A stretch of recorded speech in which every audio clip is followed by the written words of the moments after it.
मी मस्त मस्त फोटो टाका तिथून, व्हिडिओ टाका. वर मी शेळी बरोबर, कच्ची वर, मग मी इकडे, मग मी चहा पितोय. काय आम्ही किती दूर काढायचा. आजकाल सगळं चॅलेंजेस द्यायचं चाललंय त्यांचं. नुसतं माणसांनी काय होत नाही म्हणून ते आता नवीन नवीन प्राणी पण बरोबर आणतायत. शेळी काय काय काय. एक 2 मिनिटं 2 मिनिटं होऊन जाईल. झालं लाईव्ह. ते आमंत्रण जमले तिकडे या आर्यबाग. झालं ना please. Yes yes yes yes yes yes. Okay कोणी प्लीज श्रुती प्लीज स्टार्ट. बाकी सगळे प्लीज म्यूट करा. म्हणजे काय करायचं? मी करू का म्यूट श्रद्धा?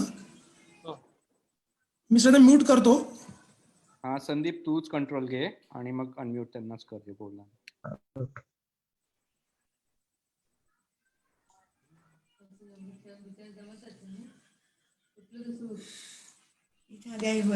श्रुती श्रुती तुझं तो अनम्यूट करून घे.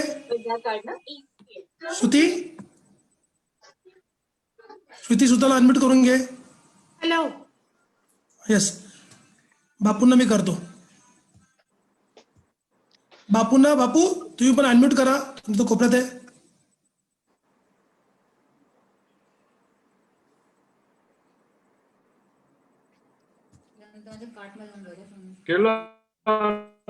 ओके ठीक आहे. Okay okay okay okay. Bandage नाही का लाईव्ह स्ट्रीम चालू असताना सुभाष रेगे कोण त्यांनी प्लीज त्यांचा म्यूट करावं. एवढं ऐकलं नाही जात पण ते काय सुभाष रेगे हो हो म्यूट केलेलं आहे.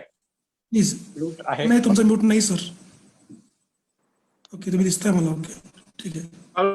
मला ऐकू येतं सुभाष रेचं म्यूट कसं असेल? हो ना मी करतो.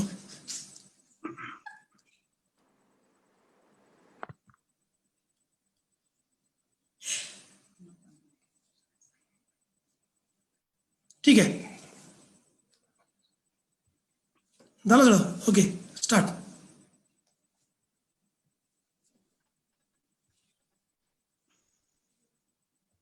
श्रुती तू अनम्यूट नाही आहेस.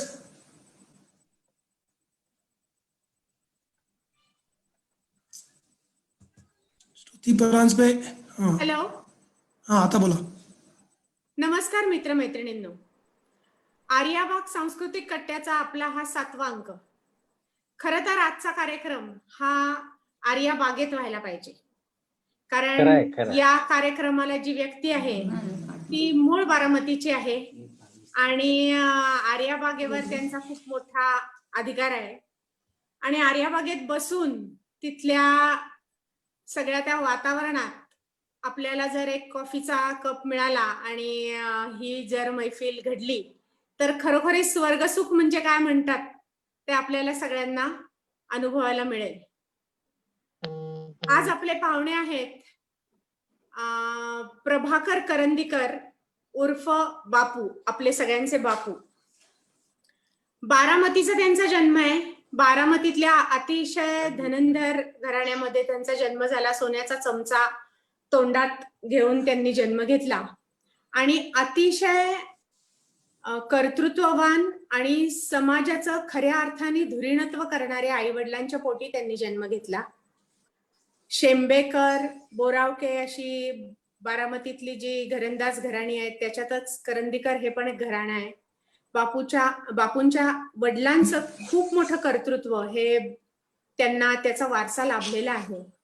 आणि अशा बापूंनी स्वतःचा मार्ग वडिलांच्या थोड्याशा इच्छेच्या विरुद्ध जाऊनही निवडला आणि ती जी त्यांनी स्वतःच्या मनाचा कौल घेतला तो शेवटपर्यंत इतका उत्कृष्ट निभावला की डॉक्टर न होता ते IAS झाले. IAS टॉपर होते आणि त्याच्यासाठी त्यांनी आधी फर्ग्युसन कॉलेजमध्ये सायन्स कडून आर्ट्स कडे स्वतःचा मोहरा वळवला. अतिशय दंगा घातला संपूर्ण शैक्षणिक काळामध्ये आणि तरी देखील खरोखरची पॉलिटिकल सायन्स मधली त्यांनी पदवी मिळवली.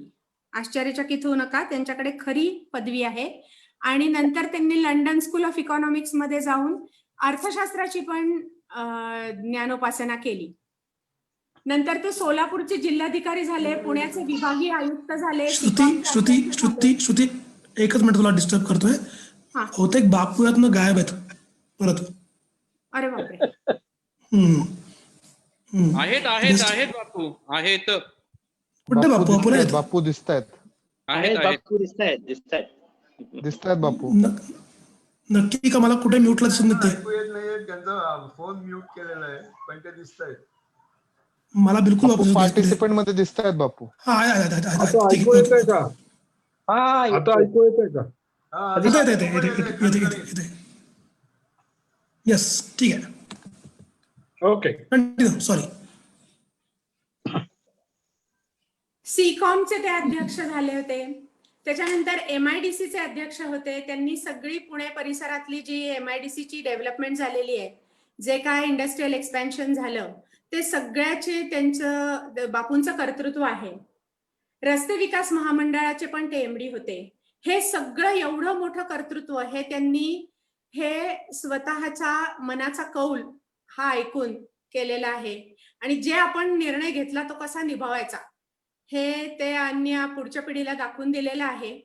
पण त्याचबरोबर खेळ, नंतर नाटक, नंतर अनेक कलासक्त गुण आणि कविता, या सगळ्यामध्ये पण बापू अतिशय मोठ्या प्रमाणावर पारंगत आहेत.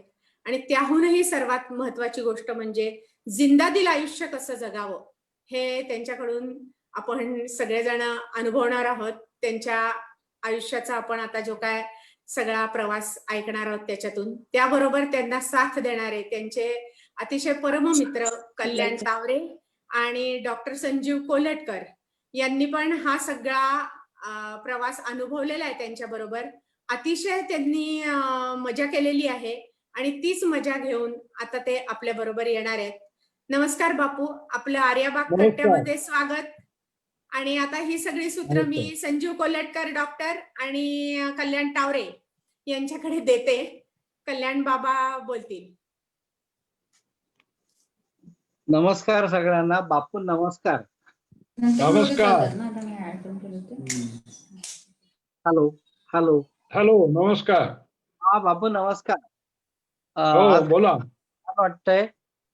आणि बापू आज आपल्या छान गप्पा मारू, इनफॉर्मल असं.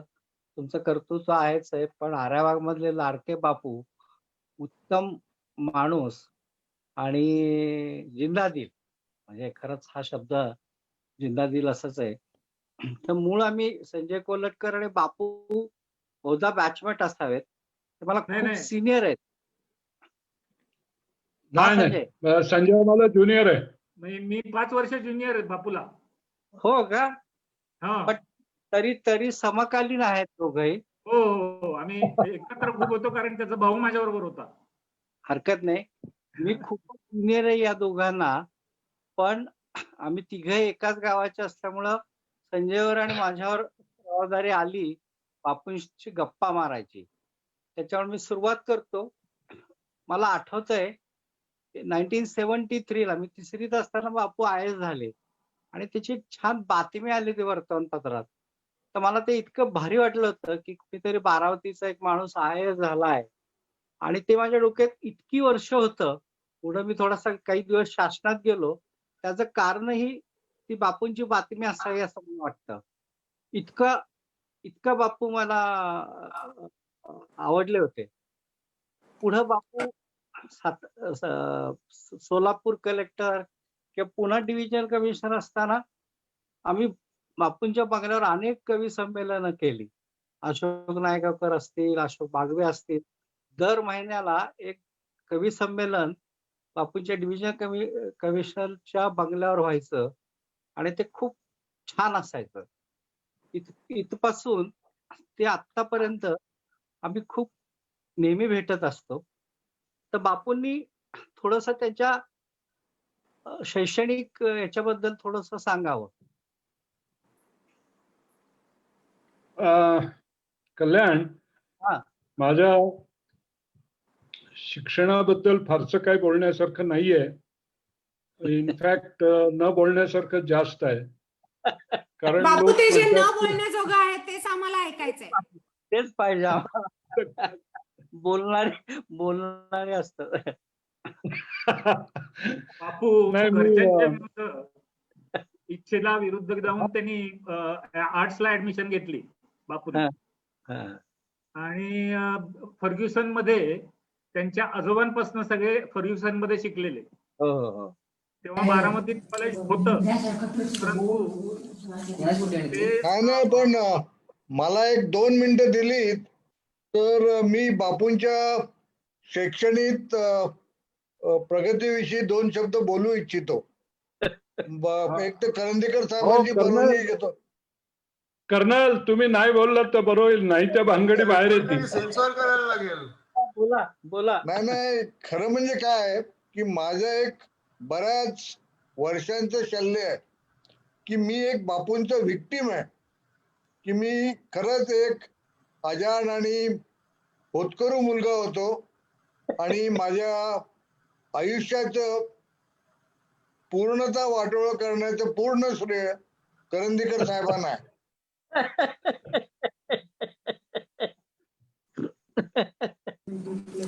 बापू आता मला वाटतं की तुम्ही जे काय आम्हाला रुपालीत जे काय सांगितलं, रुपालीने आपल्या वाडेश्वरला, ती सर्व कथा आम्हाला इथे 100% ऐकायला आवडेल. तर आता मला वाटतं बापू आता पूर्ण वेळ तुम्ही बोलावं, त्या अख्ख्या कथा सांगा तुमच्या कॉलेजपर्यंतच्या टिल IS. काय आमच्या बारामती तालुका तसा दुष्काळी आहे, पण इतिहास काळापासून एक व्यापारी पेठ म्हणून त्याला महत्व होतं. आमच्याच गावातले एक मोठे धनाढ्य व्यापारी सावकार बाबूजी नाईक हे पेशव्यांचे सावकार होते आणि नदीच्या काठावरच आमची कऱ्हा नदी, कऱ्हेचं पाणी आम्ही सगळे पिऊन लहानाचे मोठे झालो. त्यांची एक गडी होती आणि जो इतिहास काळात एक प्रसंग घडला, माधवराव पेशवे आणि नारायणराव पेशवे हे तिथे आलेले होते आणि त्यांच्या करमणुकीसाठी काही कार्यक्रम ठेवला होता. त्यावेळी एक हत्ती उधळला आणि पेशवे बसले होते त्या मंडपाकडेच उधळत आला. त्यावेळी सगळी पळापळ सुरू झाली. त्याबरोबर नारायण धाकटा लहान होता, तोही उठून पळायला लागला. त्याला हाताला धरून माधवरावांनी बसवला खाली आणि सांगितलं पेशव्यांनी पळायचं नसतं, बाकी पळाले तरी चालतील. तो प्रसंग हा आमच्या बारामतीतल्या बाबूजी नाईकांच्या घडीत घडलेला आहे. पुढे ब्रिटिश काळ आला, पण बारामतीचं महत्व तसं होतं, कारण त्या काळात सुद्धा बारामतीला एक म्युन्सिपाल्टी चालू झाली. दुष्काळी काम म्हणून एक कालवा निघाला नीरा नदीचा. त्यामुळे आमच्या तालुक्याच्या पश्चिम भाग, साधारण 1/3 भाग, 35% पर्यंतचा भाग इथं पाणी मिळायला लागलं. आमच्या गावाला 1912 मध्ये दौंड ते बारामती अशी एक नॅरोगेज रेल्वेही चालू झाली. असं ते फार वैशिष्ट्यपूर्ण गाव आहे.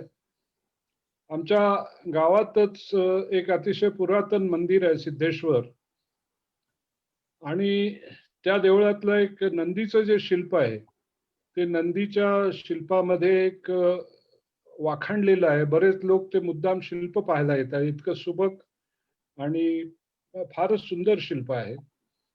या बाबूजी नाईकांच्याच कडे कवी मोरोपंत होते, कथेकरी बुवा म्हणून होते आणि ते तिथेच राहिले पराडकर. आणखीन त्यांची सगळी काव्यरचना, केकावली किंवा 108 रामायण वगैरे वगैरे हे सगळं लेखन बारामतीत घडलं. तर अशी ही बारामती. या गावात माझे आजोबा साधारण 20व्या शतकाच्या सुरुवातीलाच आले आणि वकील होऊन आले होते आणि तिथे त्यांनी आपली वकिली सुरू केली. पुढे आमचं घरही झालं, त्यांनीच बांधलं ते गावाबाहेर, कारण एक स्टेशन नंतर गाव संपायचं आमचं. एक स्टेशनच्या समोर आमचं हायस्कूल, म्हणजे MES महाराष्ट्र एज्युकेशन सोसायटीचं हायस्कूल, त्यानंतर पुढे काही नव्हतं.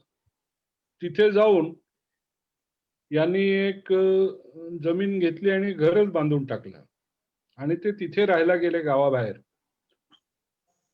पण आता त्या गावाच्या अगदी मध्यवर्ती आलेला आहे, परंतु आमचं साधारण 85 वर्षाचं जुनं दगडी बांधकामाचं घर अजूनही शाबूत आहे. इतकं पक्कं बांधकाम की मला वाटतं अजून 100-150 वर्ष त्याला काय होणार नाही. त्या आमच्या शाळेत आमच्या गावात 3 हायस्कूल चालू झाली होती. MES हे सगळ्यात जुनं मला वाटतं. पण आम्ही गेलो ते एक ऑस्ट्रेलियन मिशनची मराठी शाळा होती. स्टेशन लाईनच्या पलीकडे, म्हणजे रेल्वे लाईनच्या पलीकडे.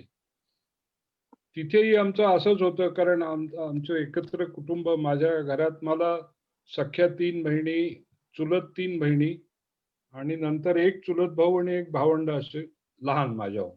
ह्यात 6 बहिणी माझ्याहून मोठ्या. आणि आम्ही सगळे ऑस्ट्रेलियन मिशन शाळेत शिकलो प्राथमिक शिक्षण.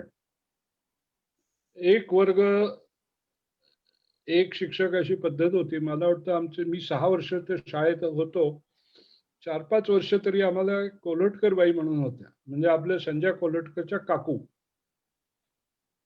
त्या बाई अतिशय उत्तम शिकवायच्या आणि मी जरा त्यांचा लाडका होतो.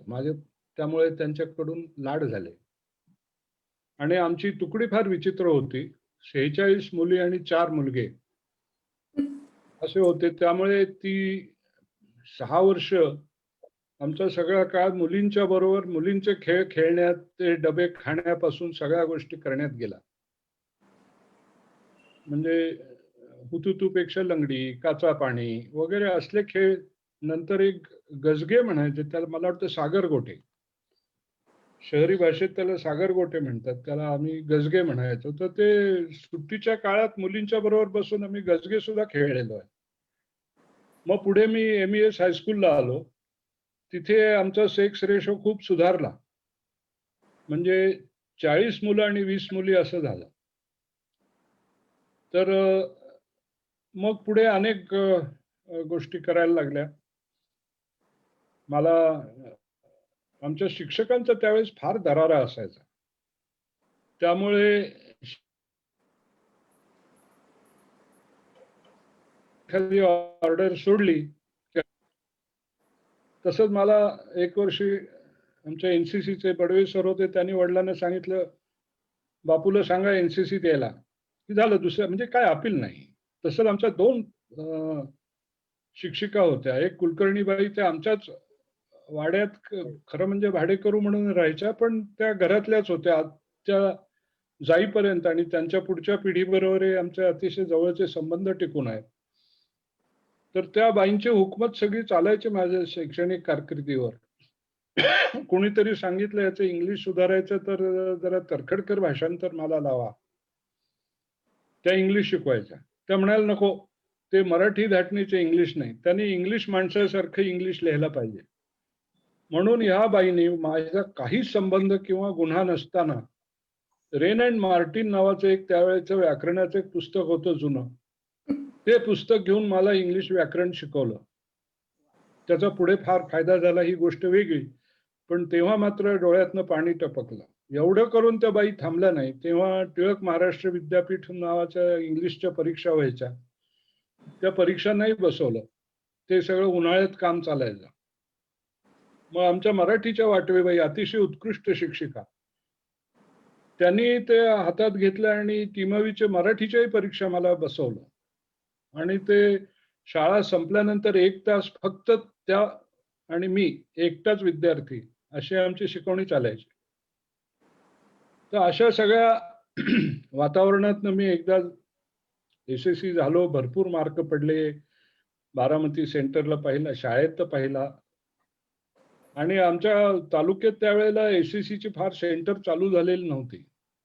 त्यामुळे आसपासच्या गावातली मुलं सुद्धा परीक्षा द्यायला 11वीची आमची बारामती सेंटरलाच येत असत.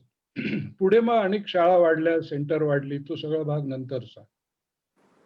तर एवढे सगळे मार्क पडल्यानंतर मग साहजिकच सायन्स आणि फर्ग्युसन आणि म्हणजे काय कुणी बोलायचा प्रश्नच नव्हता.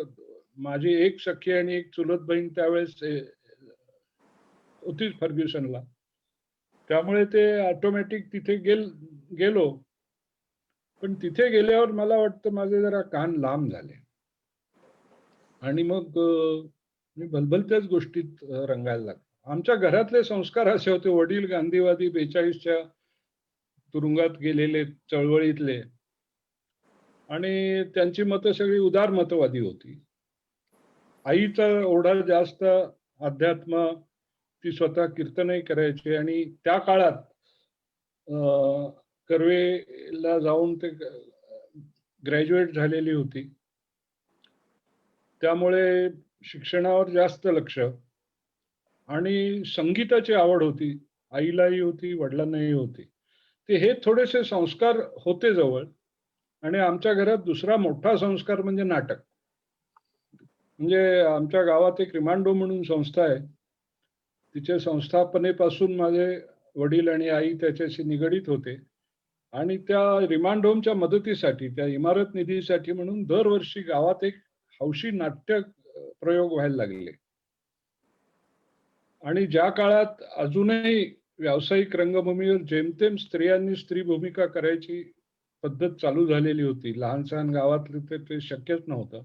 पण त्या काळात अतिशय सगळे सुशिक्षित डॉक्टर, वकील, शिक्षक आणि त्यांच्या सर्व कुटुंबांनी मिळून नाटकात भाग घ्यायचा आणि ते नाटक पार पाडायचं. त्या सगळ्या प्रकारात आमच्या घरातली सगळी, म्हणजे आई वडिलांच्या पासून 3 बहिणीपासून सगळ्यांनी नाटकात कामं केली. आणि नाहीतरी बॅक स्टेजला वगैरे असायचो. आमच्या संजय कोल्हटकर, त्याचे आई वडील दोघंही नाटकात असायचेच. असे काही तमाम आम्ही त्यांना म्हणायचो, म्हणजे तमाम करंदीकर, तमाम कोल्हटकर, एक तमाम देशपांडे म्हणून पण फॅमिली होती. तर ह्या सगळ्या मंडळींनी ते नाटकात काम करायचं. कॉलेजात गेल्यानंतर तिथे मला ते एक जरा वेळ लागलं, त्यामुळे मी नाटकात काम करायला लागलो. अभ्यासाकडे दुर्लक्ष. अशा भानगडीत माझा प्रवास चालू झाला. आणि एकदा मला असं वाटलं की मी FYला होतो, इंटरला, की बस आता हे सायन्स वगैरे आपल्याला नको व्हावं, आपण आर्ट्सला जाऊया. आणि पण तेव्हा काय घरात बोललो नाही.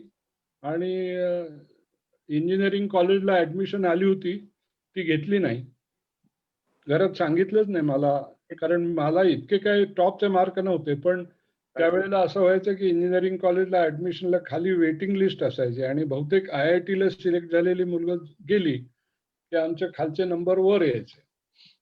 तर मी SY BScला ऍडमिशन घेऊन हॉस्टेलमध्ये रुजू झालो होतो. कोणीतरी सांगत आलं, अरे बापू तुझं नाव आलंय आणि तुझा चान्स आहे इंजिनिअरिंगच्या ऍडमिशनचा. मी म्हटलं, माझ्याजवळ बोललास ते बोललास, इतरत्र कुठेही बोलू नको, मला अजिबात इंजिनिअरिंगला जायचं नाही. आणि आदल्या वर्षी एक अर्ज करून ठेवला होता पिलाणीला, एक बिर्ला इन्स्टिट्यूट ऑफ टेक्नॉलॉजी म्हणून. आमचे प्रताप पवार तिथले ग्रॅज्युएट आहेत, BTech. त्यांनी आपण सांगितलं की बापूला पिलाणीला पाठवा, BITला म्हणून. ते PD नंतरच असायचं, तेव्हा अर्ज करून ठेवला होता, त्याचं काही उत्तर आलं नाही. पण FY होऊन मी SY BScला आल्यावर एक दिवशी हॉस्टेलच्या पत्त्यावर ते आलं की त्यांचा कॉल, तोही मी उशीखाली दडवून ठेवला. शेवटपर्यंत घरात सांगितलं नाही. म्हणजे कुठे मी जाणार, पिलाणीन, मला कुठे इंजिनियर. आणि असं चाललेलं असतानाच मग एक वेळ अशी आली की आता आर्ट्सला जायचं, सायन्सचं पुरे झालं. आणि काही त्या घरात आईला ते पसंत नव्हतं अजिबातच. वडील काय बोलायचे नाही, ते खरे उदारमतवादी होते. मी सगळ्या ज्या काय कोलांट्या उड्या पुढच्या आयुष्यात मारल्या, त्याच्यात एका अक्षराने मला वडिलांनी हे करू नको, ते कर, असले कुठलेही सल्ले दिले नाही. मी जी गोष्ट करायची म्हटली त्याला म्हणायचे, बर होऊन जाऊ दे तुझ्या मनासारखं. त्यामुळे मग, आणि त्यावेळी आमचे प्रिन्सिपल हे वडिलांचे मित्र होते, त्यामुळे मग सायन्स टू आर्ट्स स्विचिंग जे होतं ते इतकं सोपं नव्हतं 1 वर्ष वाया न घालवता, विशेषतः 6 महिने गेलेले असताना. पण ते आमच्या प्रिन्सिपल माइंडकरांच्यामुळे ते जमलं. फक्त त्यांनी मला सांगितलं की काही सायन्सचे विषय तू तिकडे आर्ट्सला पण घे. म्हणून मग आता इकॉनॉमिक्स, मॅथमॅटिक्स आणि स्टॅटिस्टिक्स असे विषय घेऊन आम्ही SY BAला दाखल झालो. पण मला ते काय मॅथमॅटिक्स करायचं नव्हतं. ते पुढे मी ड्रॉप केलं, तिच्या जागी पॉलिटिक्स घेतलं. आणि शेवटपर्यंत हा निकालच आलेला नव्हता की खरंच माझं स्विचिंग ओव्हर युनिव्हर्सिटीतनं त्याला अप्रुव्हल यायचं होतं. त्यामुळे मधला काळ असा होता की मी सायन्सच्याही आणि आर्ट्सच्याही कुठल्याच क्लासला जात नव्हतो. बाहेरच आमच्या उन्हाडक्या चालायच्या. तर एकदाचा तो अगदी थोडे दिवस राहिलेले असताना ते युनिव्हर्सिटीचं पत्र आलं. मग त्यावेळेस मी ठरवलं 3 विषय आहेत, त्यातला पॉलिटिक्स एवढा एकच विषय घेऊन आपण आत्ता बसूया. उरलेले 2 विषय आपण पुढच्या वर्षी सोडवू. म्हणून मी ते काय स्वतःचा आपला आपणच अभ्यास केला आणि बसलो, पास झालो. आणि आश्चर्याचा धक्काच बसला सगळ्यांना, कारण आमच्या कॉलेजमध्ये फर्स्ट क्लास मिळवलेला फक्त मीच. आणि ते सुद्धा 61. पण म्हणजे त्या काळात आर्ट्सला मार्कच पडायचे नाही. ते 61 पडले म्हणजे फार झालं. असं करून आम्ही TYBA पर्यंत गाडी आली. त्यावेळी प्रिन्सिपॉल बदलले, सगळे राज्य बदललं. आणि मला त्यांनी सांगितलं की आता तुम्हाला हॉस्टेलला ऍडमिशन नाही, कारण तुमचं सगळं कर्तृत्व आम्ही पाहिलं, इथे दंगा धोपा धिंगाणा हेच काम तुमचं चालतं. Nothing doing. मग आता काय करायचं? मग काहीतरी बाहेर एक खोली बघितली. घरी सांगितलं की ते हॉस्टेलवर मुलं फार दंगा करतात, अभ्यास करू देत नाहीत, मी बाहेरच राहतो. आणि अशी थाप मारून मी बाहेर राहिलो. पण वर्षभर हॉस्टेलमध्येच पडलेलं असायचं, त्याला पॅरासायटिंग म्हणायचे. आणि कामही नाटक बिटक कॅन्टीन इतरच उद्योगधंदे जास्त. त्यामुळे कॉलेजला लेक्चरमध्ये हॉलमध्ये, आणि त्यातून काय झालं होतं की मी इकॉनॉमिक्स सोडून पॉलिटिक्स घेतलं होतं. म्हणजे रितसर ऑफिसला पत्र दिलं होतं. पण त्यांनी माझं नाव इकॉनॉमिक्सच्याच रोलला चालू ठेवलं, पॉलिटिक्सच्या रोलवर नावच आणलं नाही. ही त्यांची चूक होती, ती माझ्या पथ्यावर पडली. कारण इकॉनॉमिक्सला माझी 0 प्रेझेंटी लागली म्हणून बिघडलं कुठे, तो माझा विषयच नाही. आणि पॉलिटिक्सलाही 0 प्रेझेंटी, कारण माझं नावच नाही. असं चाललेलं असताना एक दिवशी परीक्षेच्या आधी महिना दीड महिना एक दिवशी नोटीस झळकली की इतक्या मुलांना फॉर्म नाकारलेला आहे, त्यात आमचं नाव अग्रभागी होतं. आणि मग मात्र पाचावर धारण बसली. तर त्यावेळेस काय झालं होतं की आमच्या वर्गात आमचे हेड ऑफ द डिपार्टमेंट बाचल सर, त्यांनी एकदा माझा एक मित्र होता राजन हर्षे, तो पुढे डॉक्टरेट केली अलाहाबादला आणि नंतर हैदराबादला वगैरे व्हाईस चान्सलर, मोठा शिक्षण तज्ञ झाला तो. त्याला एक दिवशी सर म्हणाले, काय हो तुमचा मित्र कुठे दिसत नाही, तो क्लासला काय येत नाही, त्याच्यात एवढं कॅलिबर आहे, त्याला गेल्या वर्षी फर्स्ट क्लास आहे, या वर्षी तो युनिव्हर्सिटीला पहिला येऊ शकतो, पण तो काही लक्षच देत नाही, त्याला सांगा जरा, असं बोलले होते. ते त्याने मला सांगितलं. मी बाचल सरांच्या लेक्चरला बहुतेक वेळा जायचो, मला त्यांचं शिकवणं आवडायचं आणि माणूसही फर्स्ट क्लास. ते नंतरही पुढे अनेक वर्ष आमचे संबंध टिकले. तर मग ते नोटीस बोर्डावर लागल्यानंतर प्रिन्सिपॉलने बोलवलं होतं. तर मी तिथे जाऊन सांगितलं की ते काहीतरी रोल कॉलचा भानगड आहे, इकॉनॉमिक्सच्या रोलला माझं नाव चुकून आहे, त्यामुळे 0% आहे. पण पॉलिटिक्समध्ये मला गेल्या वर्षी फर्स्ट क्लास आहे SYला, आणि आमच्या हेड ऑफ द डिपार्टमेंटच्या मते मी युनिव्हर्सिटीत पहिला येऊ शकतो. दिली थाप ठोकून. थाप नव्हती ऍक्च्युली, पण मला माझा काहीतरी वकिली बचाव करायचा होता. असं आहे का म्हणाले, मग ते आम्ही तुमच्या हेड ऑफ द डिपार्टमेंटला विचारतो. मी लगेच धावत गेलो. दिलीप कर्णिक त्यावेळेस, पण तो सायन्सला होता, पण माझा मित्र होता, तो TYBSCला होता, तो दिसला. त्याच्याकडे मोटरसायकल होती, तो पुढे हायकोर्टचा जज वगैरे झाला, मोठा वकील. त्याला मी म्हटलं, राजा आत्ताच्या आत्ता मला बाचल सरांच्या घरी जायचं, चल. मग तो घेऊन गेला, सरांचे पाय पकडले, त्यांना सांगितलं, सर प्लीज येऊन प्रिन्सिपॉलना सांगा की हा खरंच मुलगा पहिला येऊ शकतो युनिव्हर्सिटी. म्हणजे एकदा परीक्षेला बसलो, नंतर थर्ड क्लास मिळाला काय आणि फर्स्ट क्लास मिळाला काय फरक पडतो. ते हसायला लागले. म्हटलं, सर मी अगदी खोटं नाही बोललो, तुम्ही वर्गात बोलला होतात एकदा की हा मुलगा युनिव्हर्सिटीत पहिला येऊ शकतो, हा वर्गात काय येत नाही. ते म्हणाले, माझे दात माझ्या घशात घालता काय. म्हटलं, सर काही म्हणा, पण आज मला वाचवा, कारण हे जर पत्र गेलं घरी आणि मला फॉर्म नाही झालं तर एक बॉम्बच फुटायचा. ठीक आहे.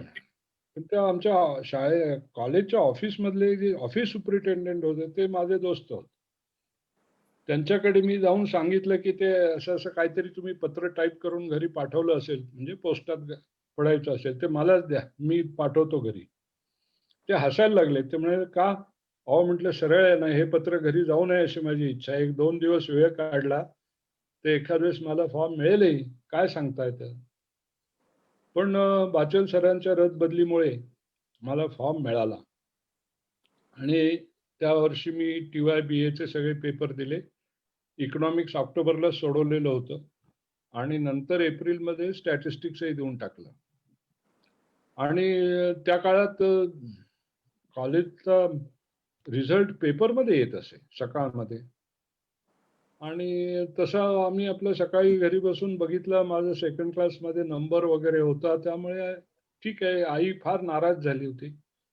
ती म्हणाली काय करणार रे तू आता BA होऊन सेकंड क्लास? अगं म्हटलं BA ला सेकंड क्लास सुद्धा चांगला स्पेशल समजला जातो, ऑनर्स म्हणतात त्याला. पण ते काय खरं नव्हतं. पण नंतर जेव्हा दुसरं पान उघडून पाहिलं आणि त्याच्यात प्रत्येक विषयात पहिले आलेल्या मुलांची यादी होती, त्यात माझं नाव पॉलिटिक्सच्या समोर लिहिलेलं होतं. ते बघितल्यानंतर मी ताबडतोब ST स्टँड गाठला, पुण्याला गेलो, बाचल सरांच्या घरी गेलो, त्यांच्या पायावर पेढे ठेवले आणि साष्टांग नमस्कार घातला. ते हसायचंच होते. ते म्हणाले मी काल आर्ट्स फॅकल्टीत गेलो युनिव्हर्सिटीत, संध्याकाळी मला समजलं, कुणीतरी मला सांगितलं "अहो, तुमचाच मुलगा पहिला आलाय." म्हणून मी बघितलं तर तुझंच नाव होतं. म्हटलं ती जी लोणकडी म्हणून मारली ते खरंच झालं. मग आता पुढे काय हा एक प्रश्न आला होता.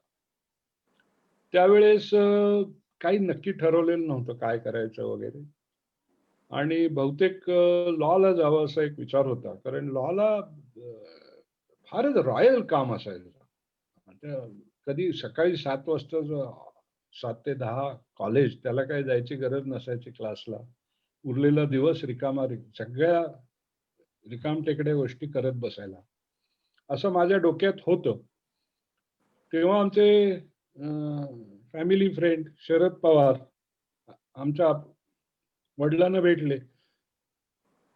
त्यांना कोणीतरी सांगितलं होतं बापू युनिव्हर्सिटीत पहिला आला म्हणून.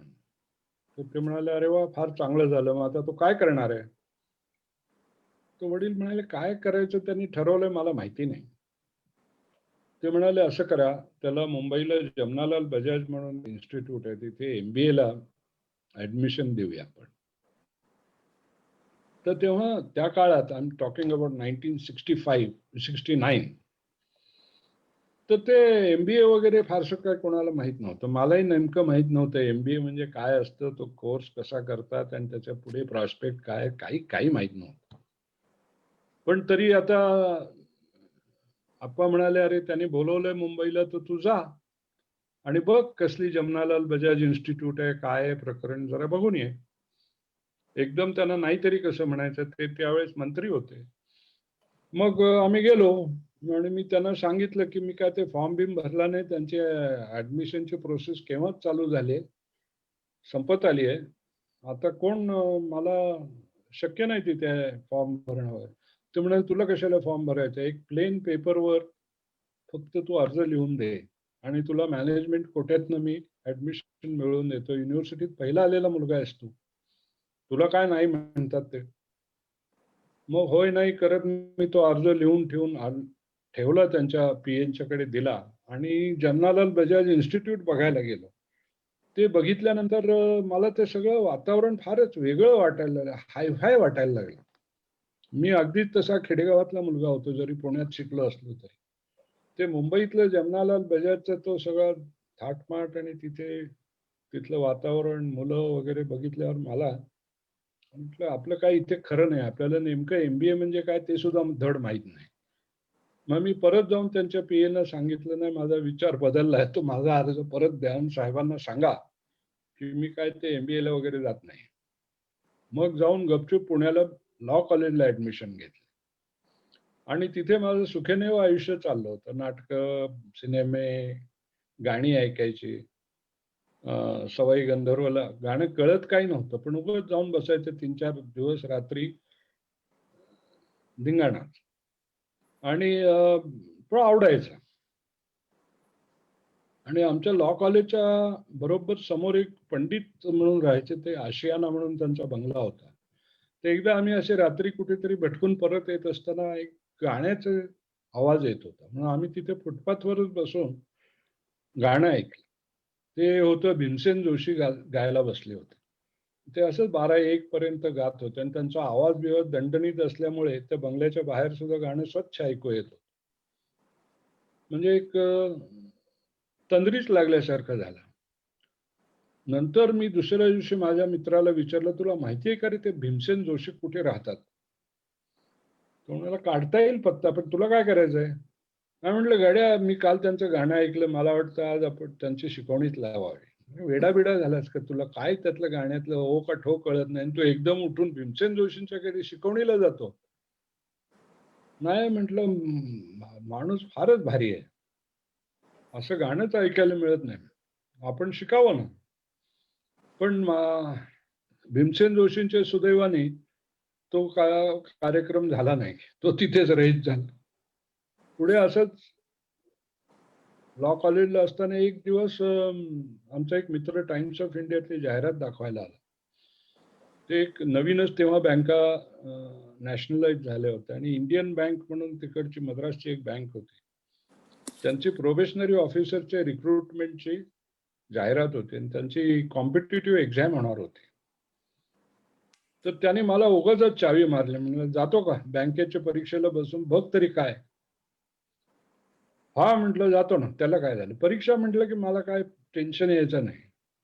मग मी गेलो मुंबईला आणि ती परीक्षा देऊन आलो. आणि एक दिवस मध्ये गॅप होती आणि नंतर इंटरव्ह्यू साठी बोलवलेल्या लोकांची लिस्ट होती. तो एक दिवस मुंबईला भटकण्यात काढला मित्रांच्या बरोबर, कारण आमचे काही पुण्यातले मित्र मुंबईतही गेले होते मेडिकल कॉलेजला वगैरे.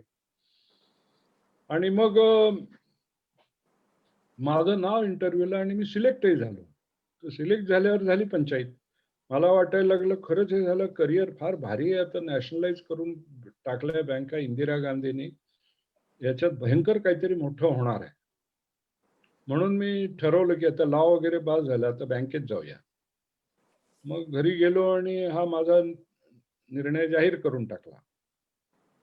पुन्हा तसं वडील जरा मनातनं खट्टू झाले होते, ते स्वतःच वकील होते. त्यांना वाटत होतं मुलगा झाला LLB आणि आला आपल्या हाताखाली तर बरं आहे. आईचंही तेच मत होतं, पण मी म्हटलं नाही, मी जातो बँकेत, मला लॉ मध्ये काय रस वाटत नाही. बरं आहे, मग चंबूगबाळ आवरलं, परीक्षा वगैरे द्यायचा प्रश्नच नव्हता आणि मी जाऊन धडकलो मद्रासला आणि इंडियन बँकेमध्ये रुजू झालो. त्यांनी पुढे मला, आमचं ट्रेनिंग संपल्यानंतर पुण्यातच एक त्यांची ब्रँच होती आणि दुसरी काढायची होती, त्यामुळे मला प्रोबेशनरी ऑफिसर म्हणून पुण्याच्या ब्रँचला पोस्टिंग दिलं. ते म्हणजे काय दुधात साखरच, म्हणजे बॅक टू पुणा, नोकरी बँकेची, काय वाईट नाही. पण ते दुसरी बँक काढायला म्हणून त्यांनी दिलं आणि तिथे जे कामाचा 2च ऑफिसर, एक ब्रँच मॅनेजर आणि दुसरा मी शिकाऊ, असे 2च ऑफिसर होते त्या आणि बाकी सगळे क्लेरिकल स्टाफ.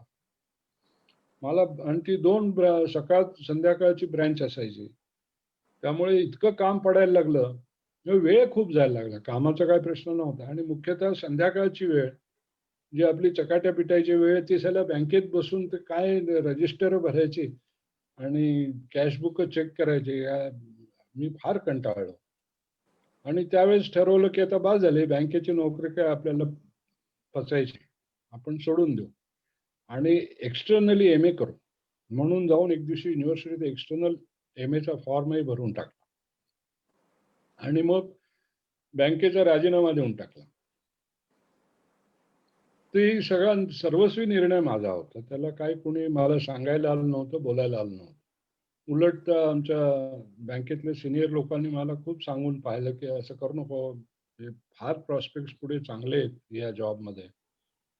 पण माझं मन उडालं होतं, त्यामुळे मी काय ऐकलं नाही. आणि MA करून तू काय करणार हा मला काय प्रश्न काहीच कुणीच विचारला नाही. पण मीच ठरवलं आपण MA करू, मग बघू परत एखाद्या वेळेला लॉला जाऊ किंवा कॉलेजमध्ये लेक्चरर वगैरे असं काहीतरी करूया. नक्की काही डोक्यातच नव्हतं, हे नको. आणि मग पुढे असं झालं की ते एक दिवशी जाहिरात आली IAS सेंटरची, कोचिंग सेंटर काढलं होतं युनिव्हर्सिटीत. आणि तिथे सगळ्यात मोठा फायदा असा होता की हॉस्टेल फ्री आणि ट्युशन तर अर्थातच फ्री आणि वरती 100 रुपये स्टायपेंड. हे सगळं वाचल्यानंतर माझ्या तोंडाला पाणी सुटलं. मी जाऊन धडकलो तिथे. काहीतरी एक एंट्रन्स एक्झाम होती. मला असल्या परीक्षाचं आपल्याला काही टेन्शन नाही. त्यामुळे परीक्षा दिली. IAS कोचिंग सेंटरला माझं सिलेक्शन झालं. त्यामुळे मी आता राजरोस युनिव्हर्सिटीच्या हॉस्टेलमध्ये दाखल झालो. वरती 100 रुपये स्टायपेंड होता. त्या काळात 5 रुपये, माझ्याकडे एक मोटरसायकल पैदा झालेली होती, तर 3 लिटर पेट्रोल व्हायचं 5 रुपयात. म्हणजे त्या काळात 100 रुपयाची काय किंमत असेल ते बघा. असं सगळं चाललं होतं. IAS होऊन मी काय करणार, परीक्षेला पास होणार की नाही. सगळेजण इतकी भीती घालायचे की ते IAS वगैरे फार कठीण असतं, ते एवढं सोपं नसतं. पण मी म्हटलं पुढचं पुढे. आज तर 1 वर्ष तर काही प्रॉब्लेम नाही. तेवढ्यात माझा MA पार्ट 2चा पेपर पण देऊन होतील. आणि आम्हाला IAS कोचिंग सेंटरमध्ये शिकवायला डॉक्टर राम बापट होते. अतिशय विद्वान माणूस आणि अतिशय म्हणजे एक प्रचंडच व्यक्तिमत्व. तर मी त्यांची परवानगी काढून कधीतरी त्यांच्या रेग्युलर MAच्या क्लासला सुद्धा जाऊन बसायचो. दुसरे आम्हाला एक पब्लिक ऍडमिनिस्ट्रेशन शिकवणारे डॉक्टर इनामदार होते. त्यांनाही वाटत होतं माझ्यामध्ये काहीतरी स्पार्क आहे. आणि ह्या दोन्ही लोकांनी मला सांगितलं की तुझं बघ IASला वगैरे बसून, पण नाहीतर तू PhD कर. MA तर होईलच आता. आणि बापट सरांनी मला सल्ला दिला. राजन हर्षे गेला पुढे. ते दिल्लीला इन्स्टिट्यूट आहे international school of international studies, तिथे PhD करता रजिस्टर हो. राजन हर्षे MPhil करत होता. आणि मला इनामदार सरांनी सांगितलं की दिल्लीला Indian institute of public administration आहे, तिथे तू जा, मी तुला पत्र वगैरे सगळी देतो आणि तू PhDला रजिस्टर कर. आणि असं त्या दोघांनी पण एकंदरीत दिल्लीला जाण्याचा आणि रिसर्च करायचा सल्ला दिला. माझ्यात त्यांनी काय पाहिलं होतं मला माहिती नाही. पण ह्या सगळ्या भानगडीत मी चुकून IASला माझं सिलेक्शनच झालं. ते सिलेक्शन झालं त्या वेळेला माझा UPSC या संस्थेवरचा आदर बराचसा कमी झाला. कारण मी तसं फारच कॅज्युअली बसलो होतो परीक्षेला. फार काय प्रचंड अभ्यास वगैरे काही केलेलं नव्हतं. पण झालो पास. आणि मग अशी वेळ आली की आता जायचं ट्रेनिंग करता मसुरीला. आणि त्यामुळे त्याची सगळी तयारी करून आम्ही मसुरीत जाऊन धडकलो. आणि तेव्हा खरं म्हणजे मी विचार केला होता कुठे मसुरी काय आहे, आणि ते IAS ट्रेनिंग वगैरे जाऊन तर बघू पुढचं पुढे. आवडलं तर राहू, नाहीतर ते देऊ सोडून. दिल्लीला आपल्याला PhDला नक्कीच ऍडमिशन मिळेल असं करून गेलो. दिल्लीत असताना मी राजन हर्षेलाही भेटलो होतो, इंडियन इन्स्टिट्यूट ऑफ त्या स्कूल ऑफ इंटरनॅशनल स्टडीजला. तो म्हणाला, अरे कसला IAS करतो तू, ये, आपण जरी उशीर झाला असला, काही झालं असलं तरी आपण बघू, काहीतरी वशिले लावू आणि तू इथे ये, MPhil कर पहिल्या वर्षी, मग PhDला तुला नक्की मिळेल. त्याचं झालं होतं MPhil. मी 1 वर्ष मागे होतो. म्हटलं ठीक आहे बघूया तरी. म्हणून जाऊन धडकलोय. इकडे आमच्या बारामतीत फारच हल्लकल्लोळ झालं. आमच्या तालुक्यात IASला सिलेक्ट होणारा मुलगा मी एकच, पहिलाच. आणि शाळेत बिळेत सगळीकडे उत्साहाचं वातावरण होतं. एक दिवशी आमचे BG घारे सर प्रिन्सिपल घरी गेले आणि अप्पांना म्हणाले की आता त्याला केव्हा रजा बिजा केव्हा मिळणार, तो जाऊन जॉईन झाला ठीक आहे, तर तो येईल तेव्हा शाळेत त्याचा आम्हाला सत्कार करायचा, तर जरा तारीख कळवा आम्हाला, त्याला सुट्टी केव्हा मिळेल वगैरे. त्या तारखेला आम्ही त्याचा शाळेत सत्कार करू इच्छितो. आमच्या शाळेतला कोणी मुलगा IAS झालेला नाही. तर त्यांना आपण सांगितलं की तुम्ही एवढ्यात घाई करू नका. त्याचं सगळं ट्रॅक रेकॉर्ड असं आहे की तो जिथे जातो तिथे ते सोडून परत येतो. त्यामुळे तो जर वर्ष, 1.5 वर्ष, 2 वर्ष जर गेली आणि IAS मध्ये टिकला तर मग सत्काराचं वगैरे बघा. नाहीतर तुम्ही सत्कार करायचा आणि आमचे चिरंजीव राजीनामा देऊन परत यायचे. तसलं काय नको. असं करत करत पण मी IAS मध्ये 33 वर्ष सर्व्हिस केली. आणि माझ्या एक्स्ट्रा करिक्युलर ऍक्टिव्हिटीज बऱ्याचशा कमी झाल्या. गाण्याचा नाद होता, नाटकं जाऊन बघायचे, सिनेमे बघायचे, ते सगळं ठीक आहे. पण अदरवाईज मी माझ्या कामात स्वतःला बऱ्यापैकी झोकून दिलं होतं. आणीबाणीची पहिली 2 वर्ष होती ती सावंतवाडीत काढली होती, प्रांत ऑफिसर म्हणून. पण आमच्या वडिलांचं अगदीच काही चुकलं नाही. मी माझ्या सर्व्हिसचे अजून 3 वर्ष शिल्लक असताना IAS मधनंही राजीनामा देऊन बाहेर पडलो. मला तिथलं वातावरण जरा विचित्र झालं होतं आणि काम करण्यापेक्षा इतरच गोष्टी माझ्यावर मुख्यमंत्र्यांची फार नाराजी ओढवलेली होती. सगळंच एकंदर प्रकरण फार कठीण झालं होतं. म्हणून मी तिथेही राजीनामा दिला आणि माझं म्हणजे ट्रॅक रेकॉर्ड कायम ठेवलं. फक्त 32 वर्षांनी दिला. 73 साली जॉईन झालो. 2007 मध्ये राजीनामा दिला आणि नंतर मी महिंद्रा अँड महिंद्रा कंपनीत गेलो. तिथे कॉर्पोरेट ऍडवायझर म्हणून. त्यांचाही 5 वर्षाचा कॉन्ट्रॅक्ट होता, पण त्याला 2 टप्पे होते, 3 वर्ष आणि एक्सटेंडेबल बाय अनदर 2 इयर्स. पण मी ती 3 वर्षही काढली नाही. त्याच्या आधी तिथेही राजीनामा देऊन बाहेर पडलो. एकंदरीत कोलांट्या उड्या मारणे, जिथे मन रमत नाही तिथून पळ काढणे, हा माझा जो काही शिक्षणातच नव्हे तर करिअरमध्येही हा ट्रेंड कायम राहिला. त्यामुळे ही सगळी एकदा गोष्ट कसा विषय निघाला माहिती नाही. पण वाडेश्वरला बसलेलं असताना संदीप होता, पंकज होता, कल्याणही होताच, मला वाटतं अर्चना पण होती, नामजोशी. असे काही कॉफी पिता पिता मी काहीतरी माझ्या शिक्षणाच्या गोष्टी सांगितल्या. तर ते म्हणाले हे फारच भारी आहे, असलं करणारी माणसं बघितली नव्हती. लोक प्लॅनिंग करतात. ते खरंच आहे. आजकालच्या दिवसामध्ये अशी उदाहरणं आता सापडायचीच नाही. म्हणजे माझे अनुभव कुणालाही काडीचेही उपयोगाचे नाही. उपयोग असलाच तर तो एवढाच आहे की काय करू नये. आपल्या करिअरचं, शिक्षणाचं प्लॅनिंग का करावं, कसं करावं, हे याचे धडे देणारे हल्ली क्लासेस सुद्धा आहे. आमच्या वेळी तसलं काहीच भानगड नव्हती. त्यामुळे जमनालाल बजाजला ऍडमिशन देतो म्हटलं शरद पवार, तेव्हा मला कळत नव्हतं MBA म्हणजे नेमकं काय असतं. इतकी तर आपली जनरल नॉलेज होतं. कसलं बोडक्याचं प्लॅनिंग करणार आणि काय ठरवणार. पण ते दिवस तसे होते. आणि दुसरं म्हणजे माझी वृत्तीच अशी होती की मला कधीच असं वाटलं नाही की मी कुठेतरी अडकून पडेन, पुढे जायला जागाच नाही, असं काहीतरी होईल, असं काही नाही. मला थोडंफार लिखाणही तेव्हा करायचं. तेव्हा आमचे एक नारायण पुराणिक म्हणून होते, किर्लोस्कर मध्ये फार मोठ्या पोस्टवर होते आणि त्यांनी एक साप्ताहिक पण काढलं. तर मी युनिव्हर्सिटीत असताना माझ्याबरोबर कॉलेजला असणारी एक मुलगी होती, ती त्यांच्याकडे काम करायची. तर माझी मैत्रीण होती. ती म्हणाली तू दादांना भेटायला ये, एकदा अतिशय भेटण्यासारखा माणूस आहे. म्हणून मी गेलो. तर ते म्हणाले की आपल्या स्वातंत्र्याला 25 वर्ष पूर्ण झाली, तर ह्या स्टेजला पाकिस्तान आणि भारत यांचं कम्पॅरेटिव्ह एक स्टडी करायचं, इकॉनॉमिक्स, पॉलिटिक्स, सगळ्याच बाबतीमध्ये. आणि एक आर्टिकल मला तू लिहून दे मराठीत. मी लिहून दिलं.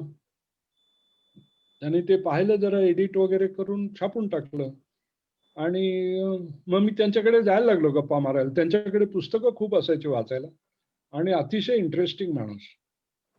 ते किर्लोस्करांच्या, शंतनुरावांच्या वगैरे पुष्कळ गोष्टी बोलायचे, टुरिझम बद्दल बोलायचे, अनेक बाबतीत त्यांना रस होता. उत्तम लेखक होते. तेव्हाच्या किर्लोस्कर मॅगझिन मधल्या अनेक विशेषांक पुरवण्या हा सगळा नारायण पुराणिकांनी केलेला उद्योग असायचा. एक दिवशी ते मला म्हणाले, तू तुझं बघ, तुझं IAS वगैरे काय जमतंय तर, नाहीतर तू येऊन मला जॉईन हो. तुझी परीक्षा केव्हा संपते मला सांग आणि तू मला जॉईन हो. आता जॉईन हो म्हणजे काय, डेसिग्नेशन काय, पगार काय वगैरे असल्या गोष्टी विचारायच्याच नव्हत्या. मी मोठ्या तोंडाने सांगितलं, दादा तुमच्याकडे मी आलोच, वर्तमानपत्रातली माझी कारकीर्द तेवढ्या संभाषणापुरतीच राहिली. अशा अनेक गोष्टींना मी हात घातला आणि ब्रिजचं सांग बापू. ब्रिज तुला कसा आवडायला लागला, कसा इन्व्हॉल्व झालास?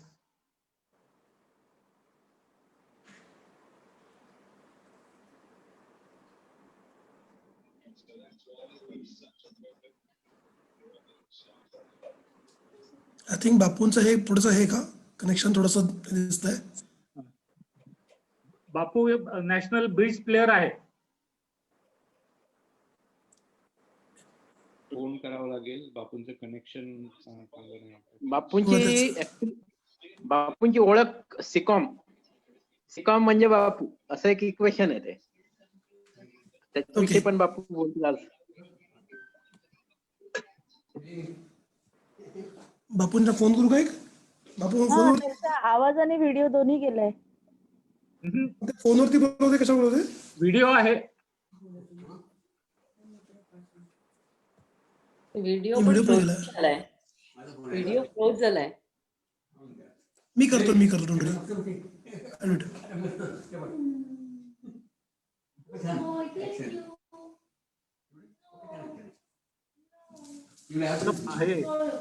ऑडिओ म्यूट झालाय. म्यूट झालाय बापूंचा ऑडिओ. नाही बापू नाहीच आहेत.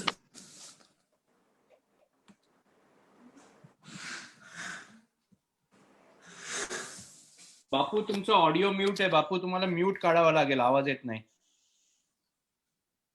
हा आता तर त्यांच्याकडे चर्चा चालत तर प्रायव्हेटायझेशन वगैरे. तर मी त्यांना म्हटलं, तुम्हाला काय प्रायव्हेटाईज करायचं असेल तर तुमची जी सगळ्यात चांगली कंपनी आहे ती प्रायव्हेटाईज करा. जी तोट्यात चालली आणि ती विकली ह्याच्यात काही मजा नाही. ते म्हणाले, मग सिकॉम करतो का प्रायव्हेटाईज? मी तो चॅलेंज म्हणूनच घेतला आणि सगळं प्रपोजल केलं. ते रूट थ्रू झालं आणि 51% सिकॉमचे हे प्रायव्हेटमध्ये आणि गव्हर्नमेंटची फक्त 49 राहिली. पण सिकॉम मध्ये असताना त्यात आधी जॉईंट MD, नंतर MD, मधल्या काळात MIDC, त्याच्या आधी डायरेक्टोरेट ऑफ इंडस्ट्रीज, म्हणजे साधारण 10-1 वर्ष मी सलगपणे इंडस्ट्री सेक्टरमध्ये काम केलं. त्यातही डायरेक्टोरेट ऑफ इंडस्ट्रीमध्ये असताना एंटरप्रेन्योरशिप डेव्हलपमेंट हा एक विषय हाताळायला मिळाला. त्याची एक कमिटी नेमली सरकारने, माझ्याकडे ते काम दिलं आणि त्याच्या पुढे आम्ही त्या रिपोर्टवरनं औरंगाबादला Maharashtra centre for entrepreneurship development ही संस्थाही चालू झाली, आजही चालू आहे. MIDC तेही मला खूप काम करायला मिळालं. मुख्य म्हणजे माझ्या गावातच बारामतीलाच MIDC डेव्हलप करायचं श्रेय मिळालं. अशा आणि तिथेही आम्ही बऱ्याचशा गोष्टी इंडस्ट्रीज असोसिएशनकडे सोपवायचा एक नवीन पॅटर्न तयार केला. ज्या गोष्टी MIDCनी करायच्या त्याची फक्त जमीन आणि पैसे द्यायचे आणि ते सगळ्या उभ्या करणं आणि चालवणं हे काम इंडस्ट्रीज असोसिएशननी करायचं, असं तो आम्ही पॅटर्न काढला. सांगली, मिरज म्हणजे कुपवाड MIDC एरियामध्ये तो पॅटर्न पहिल्यांदा सक्सेसफुली आम्ही राबवला. असे काही ना काहीतरी नवीन प्रकार करायला मिळत होते मी ज्या डिपार्टमेंटला होतो तिथेही. आणि प्रत्येक वेळेला मला असं काही ना काहीतरी नवीन विषय मिळाला.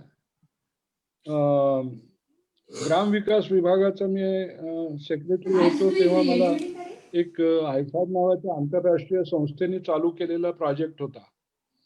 त्याचा सगळा भर महिला बचत गटांचं काम ह्याच्यावर होता. त्या कामात मला फारच इंटरेस्ट लागला. ते कामही आम्ही 8 जिल्ह्यात चांगलं करून दाखवलं.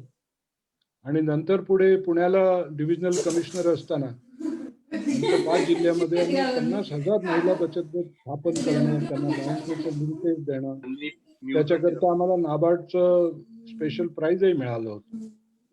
तर अशा प्रत्येक बाबतीमध्ये मला काही ना काहीतरी एक विषय मिळायचा की जिथे काहीतरी आपण नवीन करू शकतो, करतो, आणि मग मागे लागायचं. पण त्याचबरोबर दुसरंही एक असं पथ्य होतं की त्या विषयात गुंतून नाही पडायचं.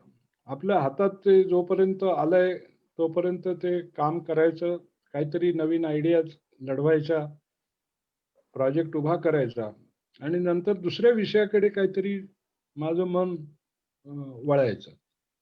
त्यामुळे माझ्या हातून जे शिक्षणाच्या बाबतीत मी अनेक कोलांट्या उड्या सरकारी नोकरीत त्या काय कोलांट्या उड्या आपल्या हातात नसतात.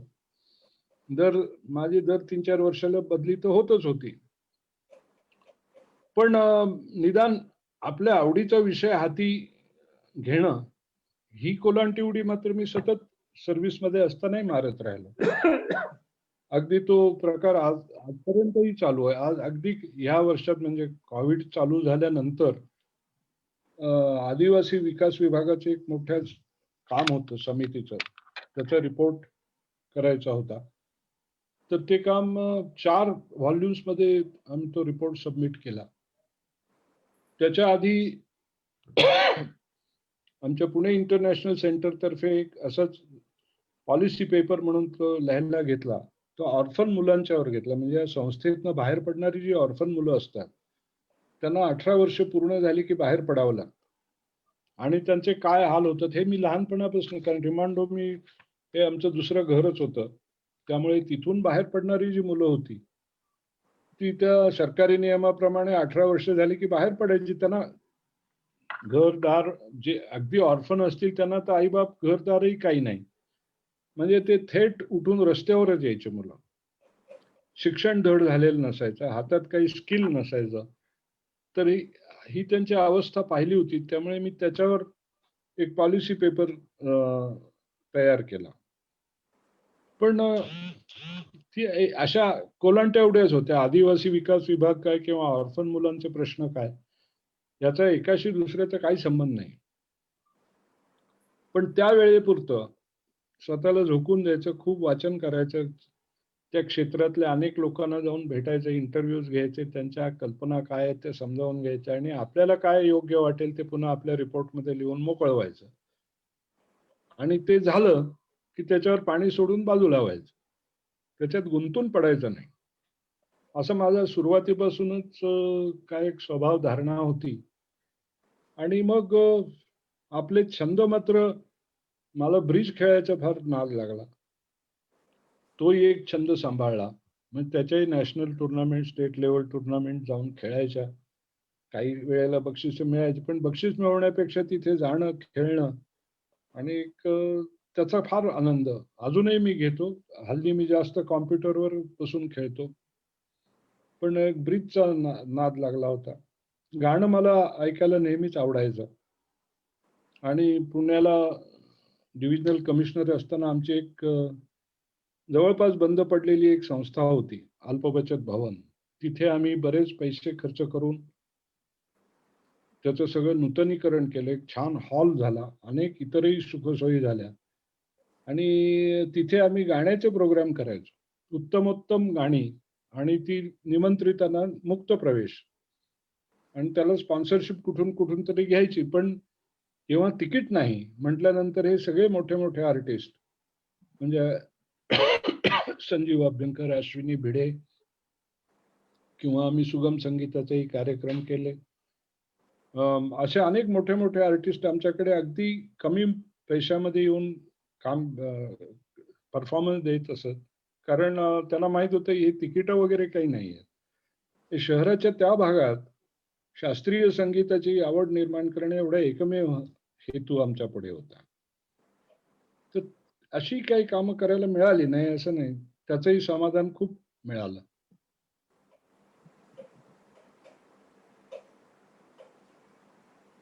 संजय झोपला का? नाही आहे की.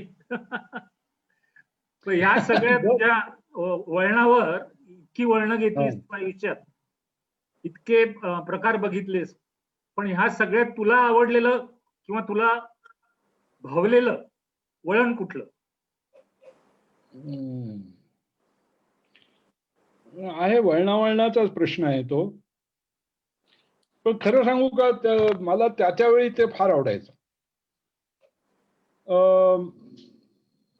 साधारण माझा, मी आता बघतो आणि विचार करतो, ते सगळा स्वभावच असा होता की वर्तमानात जगायचं. भूतकाळातली ओझी पाठीवर वागवायची नाहीत आणि भविष्यकाळाची चिंता करायची नाही. जे काही शिक्षणात तेच, करिअरमध्ये तेच सगळीकडे करत गेलो. त्यामुळे करिअरमध्ये सुद्धा जे काम हातात आलं ते त्यावेळेला अतिशय इंटेन्सिटीने मी केलं, खूप इंटरेस्ट घेऊन केलं, स्वतःला झोकून दिलं. पण somehow मी त्याच्यात गुंतून नाही पडलो. पण तसा अगदी विचार केलाच तर मला या ग्रामीण भागातल्या महिला बचत गटांच्या कामाने खूप समाधान मिळवून दिलं. मी खूप ठिकाणी अगदी खेडेगाव, चंद्रपूर, गडचिरोलीच्या गावात सुद्धा, जिथे मला इंटरप्रिटर घ्यायला लागला पहिल्यांदा आयुष्यात महाराष्ट्रात. ते माडी भाषेत बोलायचे, एक इंटरप्रिटर घेऊन त्या बायकांशी संवाद करायचा आणि त्यांना मोटिवेट करायचं आणि तो बचत गटाची सगळी चळवळ उभी करायची. या कामाने मला खूप समाधान दिलं. सिकॉमचं प्रायव्हेटायझेशनचा त्यावेळेस खूप गाजावाजा झाला. पण आज मी इतक्या वर्षानंतर वळून पाहतो तेव्हा मला वाटतं की ते फार त्याचा इम्पॅक्ट राहिला नाही.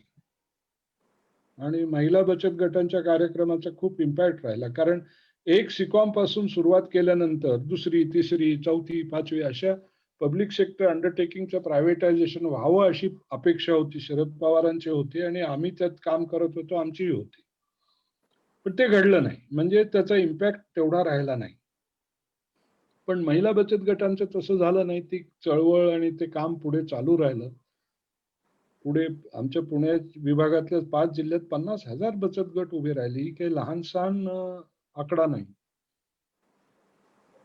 आणखीन त्यातून खूप बदल घडत येतात.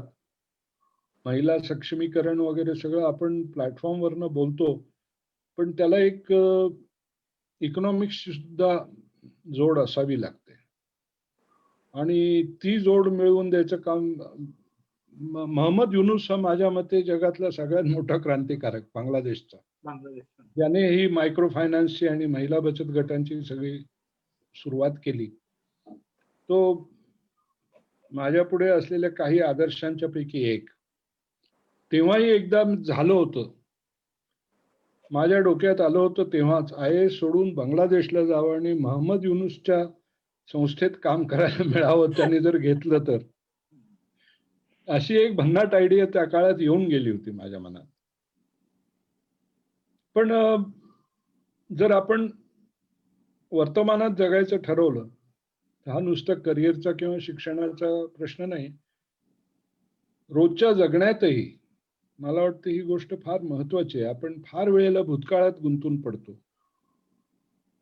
आणि कित्येक वेळेला उगाचच भविष्याची चिंता करत वाहत राहतो आणि त्यामुळे आजचा क्षण, आजचा दिवस हा आपल्या हातून कित्येक वेळेला निसटून जातो. ते स्वभावतः मी काय फार विचार करून, फिलॉसॉफिकल विचार करून ठरवलेला घेतलेला निर्णय नाही, पण तसं घडत गेलं खरं आणि माझा स्वभावही तसाच घडत गेला. त्यामुळे मी कायमच वर्तमानात जगणारा माणूस राहिलो. म्हणजे मला जर कोणी विचारलं की IAS कोचिंग सेंटरला जाऊन तुला IAS ऑफिसर व्हायचंय का आणि झाल्यावर तू काय करायचं ठरवल्याचं, मग एवढं पुढचं प्लॅनिंग, भविष्याची चिंता आणि प्लॅनिंग मी कधीच केलं नव्हतं. ज्या गोष्टी जशा आज आपल्या हातात आहेत त्या करायच्या, मजा करायची, मजेत राहायचं. मी ते एक मात्र झालं की ज्यांना वाटेल हा उनाडक्या करतो आणि कॉलेजच्या लेक्चर हॉलमध्ये पेक्षा कॅन्टीनमध्ये किंवा लायब्ररीच्या बाहेरच्या झाडावरच हा पडलेला असतो, नाटकात काम करायचं. तेव्हा मला एकदा ते झालं होतं. आमच्या बरोबर सुहास जोशी होती, एका नाटकात आम्ही बरोबर काम केलं होतं. ती मला सिनियर होती 1-2 वर्ष. नंतर ती दिल्लीच्या नॅशनल स्कूल ऑफ ड्रामा मध्ये गेली आणि पुढे अर्थातच फार मोठी अभिनेत्री वगैरे झाली. अजूनही कधीतरी भेटलो तर खूप गप्पा मारतो. तर त्या सुहास जोशीच्या पावलावर पाऊल ठेवून आपण पण NSD ला जावं असाही विचार माझ्या डोक्यात आला होता. आणि करिअर म्हणून काय करायचं, तर मला ऍक्टिंग पेक्षा डायरेक्शन मध्ये फार इंटरेस्ट होता. त्यामुळे पुढे मागे NSDचा कोर्स झाला की आपण नाटकात डायरेक्टर म्हणून राहू शकतो असा एक विचार आला होता डोक्यात. पुन्हा ते NSDचं भाग्य असं की तो मी तडीला नेला नाही. पण ठीक आहे, अशी वळणं येत गेली. प्रत्येक वेळी काहीतरी वेगवेगळी प्रलोभनं दिसत गेली आणि त्यापैकी जे हवं ते त्या मिनिटाला जे वाटलं योग्य आहे किंवा आपल्याला हे आवडेल ते करून मी मोकळा होत गेलो. आमचा पुढचा मागचा विचार केला नाही. त्यामुळे आवड अशी म्हणाल तर मला काय व्हायचं होतं, मी सांगितलं नाही, एकदा माझ्या डोक्यात आलं होतं भीमसेन जोशींच्याकडे जाऊन गाणं शिकावं. एकदा आलं होतं NSD ला जाऊन डायरेक्शनचा कोर्स करावा. अशा काही ना काहीतरी भन्नाट आयडियाज येतच राहतात. नाही झाल्या हातून, ज्या झाल्या त्या झाल्या, पण ज्या आपल्या हातून घडल्या नाहीत त्याच्याकरता खंत नाही बाळगायची. आणि ज्या घडल्या त्या ह्याच्याहून खूप काहीतरी आणि भव्य दिव्य घडवता आलं असतं, ते आपल्या हातून झालं नाही ह्याचीही खंत करायची नाही. जे झालं ते झालं. मला एक खंत मात्र कायम आजही जाणवते की मी केव्हा तरी अलॉंग दिस रोड एखादं वाद्य शिकून घ्यायला पाहिजे होतं. गाण्याचा तर काय आवाज नव्हता, पण हार्मोनियम किंवा तबला किंवा असं एखादं वाद्य मी शिकायला पाहिजे होतं. त्यामुळे मला संगीताचं ग्रामर कळालं असतं. आता फक्त आवड आहे. ती एक खंत आहे मात्र माझ्या मनात. ते नाही झालं माझ्या हातून. अजूनही शिकू शकता बापू तुम्ही. मी तेच म्हणणार होतो. आता जरी सुरुवात केली तरी तुमचं ट्रॅक रेकॉर्ड बघता अजूनही शिकू शकतो. ज्याला हात घालाल त्याला सोनं करताय. त्याच्यामुळे आता वाद्य शिकायला घेतलं तरी शिकून घ्याल 2 वर्षात. तू का मला उचकावतेस का? हो हो, मला चॅलेंज करतेस का? चॅलेंज घेऊनच टाका ना तुम्ही बापू. हा, चॅलेंज घेऊनच टाका. पण बापू या सगळ्या याच्यात कवितेकडे कधी वळलात का आधीपासूनच? काय वळलं वगैरे असं नाही. काय झालं की एक आयुष्याचा पिरियड येतो आणि मी खरं म्हणजे फार पूर्वीपासूनच अधूनमधून कविता करत असेल, पण त्या फाडून फेकून देत असेल. मी जवळ बाळगल्या नाहीत कधी.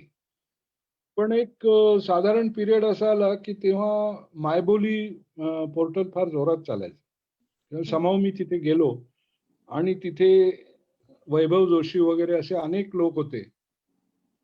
छान छान कविता त्याच्यात यायच्या. मुख्य म्हणजे त्याच्यावर चर्चा घडायच्या, छान उत्तम वगैरे. असे एका अक्षरातला कधी शेरा यायचा नाही.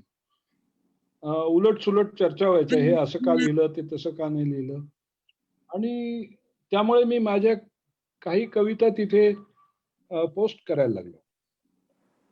पण कविता ही अतिशय आत्ममग्नतेतनं येणारी. 2 प्रकार असतात त्याच्यात. आपल्या एका मी मध्ये अनेक मी दडलेलो असतो आणि एका मीचा दुसऱ्या मीशी संवाद चालू असतो. तो कधीतरी असह्य झालं की उत्कट झालं की ते अभिव्यक्त व्हावंसं वाटतं. त्यातनं आलेल्या काही कविता होत्या. आणि माझे ज्येष्ठ मित्र मनोहर सप्रे हा विलक्षण माणूस, व्यंगचित्रकार म्हणून ते लोकांना जास्त माहिती आहे, पण तेवढेच मोठे काष्ठशिल्पकार आहेत, लेखक आहेत, विचारवंत आहेत. आणि त्यांचं माझं नातं जुळण्याचं एक कारण म्हणजे त्या माणसाने आयुष्यात काही करायचं शिल्लक ठेवलं नाही. व्यंगचित्रकार म्हणून मार्मिकमध्येही काही दिवस काम केलं, ट्रेड युनियन मध्येही काम केलं. नंतर कॉलेजमध्ये शिकवत होते, 17-18 वर्ष शिकवत होते. त्याच्याही आधी ते एका सरकारी नोकरीत गेले होते. फायनान्स अँड अकाउंट सर्व्हिस मध्ये हा माणूस होता 5-6 वर्ष. तेव्हा त्यांना IAS व्हायचं होतं. तेव्हा त्यांच्या अधिकाऱ्यांनी त्यांचा अर्ज पुढे पाठवला नाही. मी सांगितलं, वेडबीट लागले का, IAS होणं म्हणजे काय खायची गोष्ट आहे का, तुला नाही जमायचं. त्यानंतर त्याने IAS ची परीक्षा दिली नाही, पण नोकरी मात्र सोडली आणि नोकरी सोडण्याच्या बाबतीत ते माझा आदर्श ठरले. म्हणजे तेव्हा मला माहित नव्हतं, मी जेव्हा हे सगळे प्रकार करत होतो ते, पण नंतर लक्षात आलं की त्यांच्या आणि आपल्या आयुष्यात पॅरलल स्थळं खूप आहेत. त्यांचा माझ्यावर अतिशय आग्रह चाललेला होता. आमचं फार पत्र मैत्री जुळली. आम्ही एकमेकांना लांब लांब पत्र लिहित होतो आणि ते सारखे मागे लागायचे की तू पुस्तक, किमान एक पुस्तक लिही. पण मी ते काय मनावर घेतलं नव्हतं. किंवा मग तू एकदा मांडी ठोकून कविता तरी लिही. पण ते मांडी ठोकणं हा काय कविता लिहिण्याचा प्रकारच नाही ना. त्यामुळे ते काय झालं नाही. पण somehow मी महिंद्रा अँड महिंद्रामध्ये होतो तेव्हा मला भरपूर मोकळा वेळ होता. म्हणजे एक कारण मी महिंद्राची नोकरी सोडायचं एकमेव कारण म्हणजे मला चॅलेंजिंग असं जॉबच नव्हता. असाइनमेंटच दिली नाही त्यांनी. ज्या असाइनमेंट दिल्या त्या फार किरकोळ वाटायच्या मला आणि त्याला मी कंटाळलो. पण त्या काळात एक मोकळा वेळ होता आणि अचानकपणे कसं झालं माहिती नाही, पण सप्रेंच्या आग्रह खातर म्हणा, काहीतरी म्हणा, त्यांची इच्छा होती मी माझ्या अनुभवांच्यावर आधारित काहीतरी कादंबरी किंवा आत्मचरित्र लिहावं. पण मला माझ्या आयुष्यातले जे काही गोष्टी मी केल्या त्या लोकांच्या समोर तसं स्पृहणीय नसल्यामुळे मी म्हटलं मी आत्मचरित्र लिहिणार नाही आणि माझे अनुभव जे आहेत ते पुढच्या पिढीला उपयोगाचे नसतात. त्यामुळे ते लिहिण्यात काही पॉइंट नसतो. अगदी सर्व्हिसमध्ये असं इतका काळ बदलतो झपाट्याने की मी कलेक्टर असताना काय केलं, मी प्रांत असताना काय केलं, हे आजच्या पिढीच्या मुलांना सांगण्यातच काही अर्थ राहिलेला नाही. त्यांचं सगळे कॉन्टेक्स्ट बदलले. एनिवे, तर मी म्हटलं मी काय आत्मचरित्र वगैरे लिहिणार नाही. पण मला का कोंडणे कादंबरीचा फॉर्म डोक्यात आला आणि मी झपाट्याने कादंबरी लिहून काढली आदिबंध. आणि मला तर आश्चर्य वाटलं की आपण एखादा प्रोजेक्ट हातात घेतो का आणि संपवतो. ते छापणं वगैरे डोक्यात नव्हतं. पण आमचे एक मित्र आहेत म्हणजे मी लंडनला असताना ते माझे मित्र, म्हणजे जवळजवळ त्यांच्याच घरी मी पडीक असायचो जवळपास प्रत्येक विकेंडला नाही आणि ते दरवर्षी न चुकता महिना दीड महिना नवरा बायको येतात भारतात. आमचा अजूनही अतिशय घनिष्ठ स्नेह आहे. तर त्याला मी वाचायला दिलं. त्याने सांगितलं की ते छापायचं. अरे कोण प्रकाशक, कसलं काय, मला काही माहिती नाही. तो म्हणाला हे बघ, ही जर कादंबरी छापून आली नाही तर तुझे आपले संबंध संपले असं समज, आणि गेले निघून ते लंडनला. त्यानंतर दुसऱ्या एका मित्राने माझी ओळख करून दिली, गुलाबराव सपकाळ प्रकाशक, आणि त्यांनी ते ताबडतोब त्यांना फार आवडलं आणि त्यांनी ते पुस्तक छापायचं ठरवलं. त्यामुळे माझं एक पहिलं पुस्तक असं छापून झालं.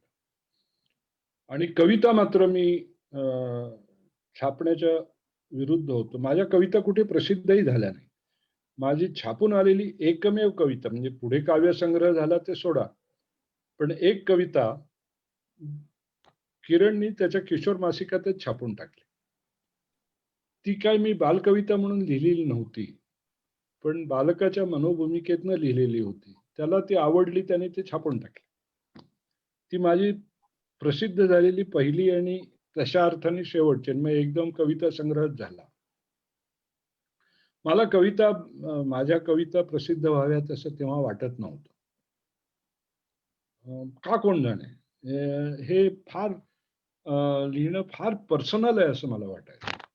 हे माझ्याशी असलेला संवाद आहे, तो लोकांना कशाला सांगायचं. पण काही जवळपासच्या 2-4 मित्रमंडळींना मी ते कित्येक वेळेला फोनवरही वाचून दाखवायचो की आज झालेली ताजी कविता ऐक म्हणून. बऱ्याच वेळेला याचं व्हिक्टीम म्हणजे सुषमा देशपांडे कणेकर, ती वय मी सावित्रीबाई बोलते वगैरे नाटकात, ती फार आमच्या गावचीच आहे, लहानपणापासूनची मैत्रीण आहे. बहुतेक वेळा ती माझ्या तावडीत सापडायचे. मी तिला फोन करून माझी कविता वाचून दाखवायचो, त्याच्यात ती काहीतरी बोलायची आणि मायबोलीवर काही टाकलेल्या होत्या त्याच्यावर खूप चर्चा व्हायच्या. मला त्याच्यातच गंमत वाटायची की आपण एक कविता लिहून तिथे पोस्ट करतो आणि त्याच्यावर भले भले लोक काय काय काय काय कॉमेंट्स करतात, चर्चा होतात, त्याची मला खूप गंमत वाटायची. पण अदरवाईज मला वाटतं की तो फार पर्सनल डायलॉग आहे.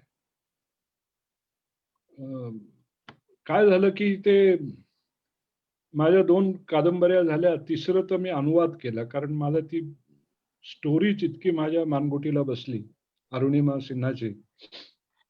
ही अपंग मुलगी एकदम एव्हरेस्ट काय चढून जाते, आणि त्यामुळे मी तो अनुवाद केला. आणि खूप दिवस मनोहर सप्रे आणि आमचे प्रकाशक माझ्या मागे लागले होते. तिसरं पुस्तक, तिसरी कादंबरी वगैरे वगैरे. म्हणजे इतकं झालं की एक दिवशी मला सप्रेंचं, ते चंद्रपूरला राहतात त्यामुळे आमचा संपर्क जास्त फोनवरच असतो, पण एकदा त्यांचा फोन आला की 15-20 मिनिटं चालू असतो. ते म्हणाले आता मी पुण्याला येणार आहे आणि मी गुलाबरावना सांगितलंय की बापूच्या घरासमोर जाऊन सत्याग्रहाला बसूया, उपोषण करूया, म्हणजे तरी तो तिसरं पुस्तक लिहायला घेईल. म्हटलं एवढी वेळ आणू नका. आणि तेवढ्यात ते भाषांतराचं काम होतं हातात. म्हटलं हे बघा, हे माझं तिसरं पुस्तक झालं ना, समाधान आमचं आता.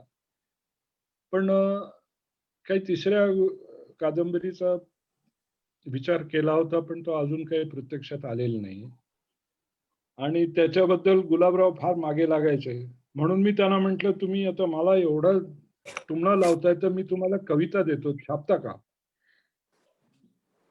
मग असं होऊन ते काव्यसंग्रह प्रसिद्ध झाला. म्हणजे त्यांची भुणभुण मागे लागलेली बंद होण्यासाठी मी काव्यसंग्रह छापला असं म्हटलं तर ते चुकीचं ठरणार नाही. अगदी जवळचे मित्र आहेत, त्यांनी काही एखादा शब्द आपल्याशी बोलावा आणि आपण तो ऐकू नये असं काही वाटलं नाही मला, कधीच वाटणार नाही. इतके जवळ संबंध आहेत, त्यामुळे त्यांची इच्छा माझी पुरी करा असं तर काव्यसंग्रह प्रसिद्ध झाला.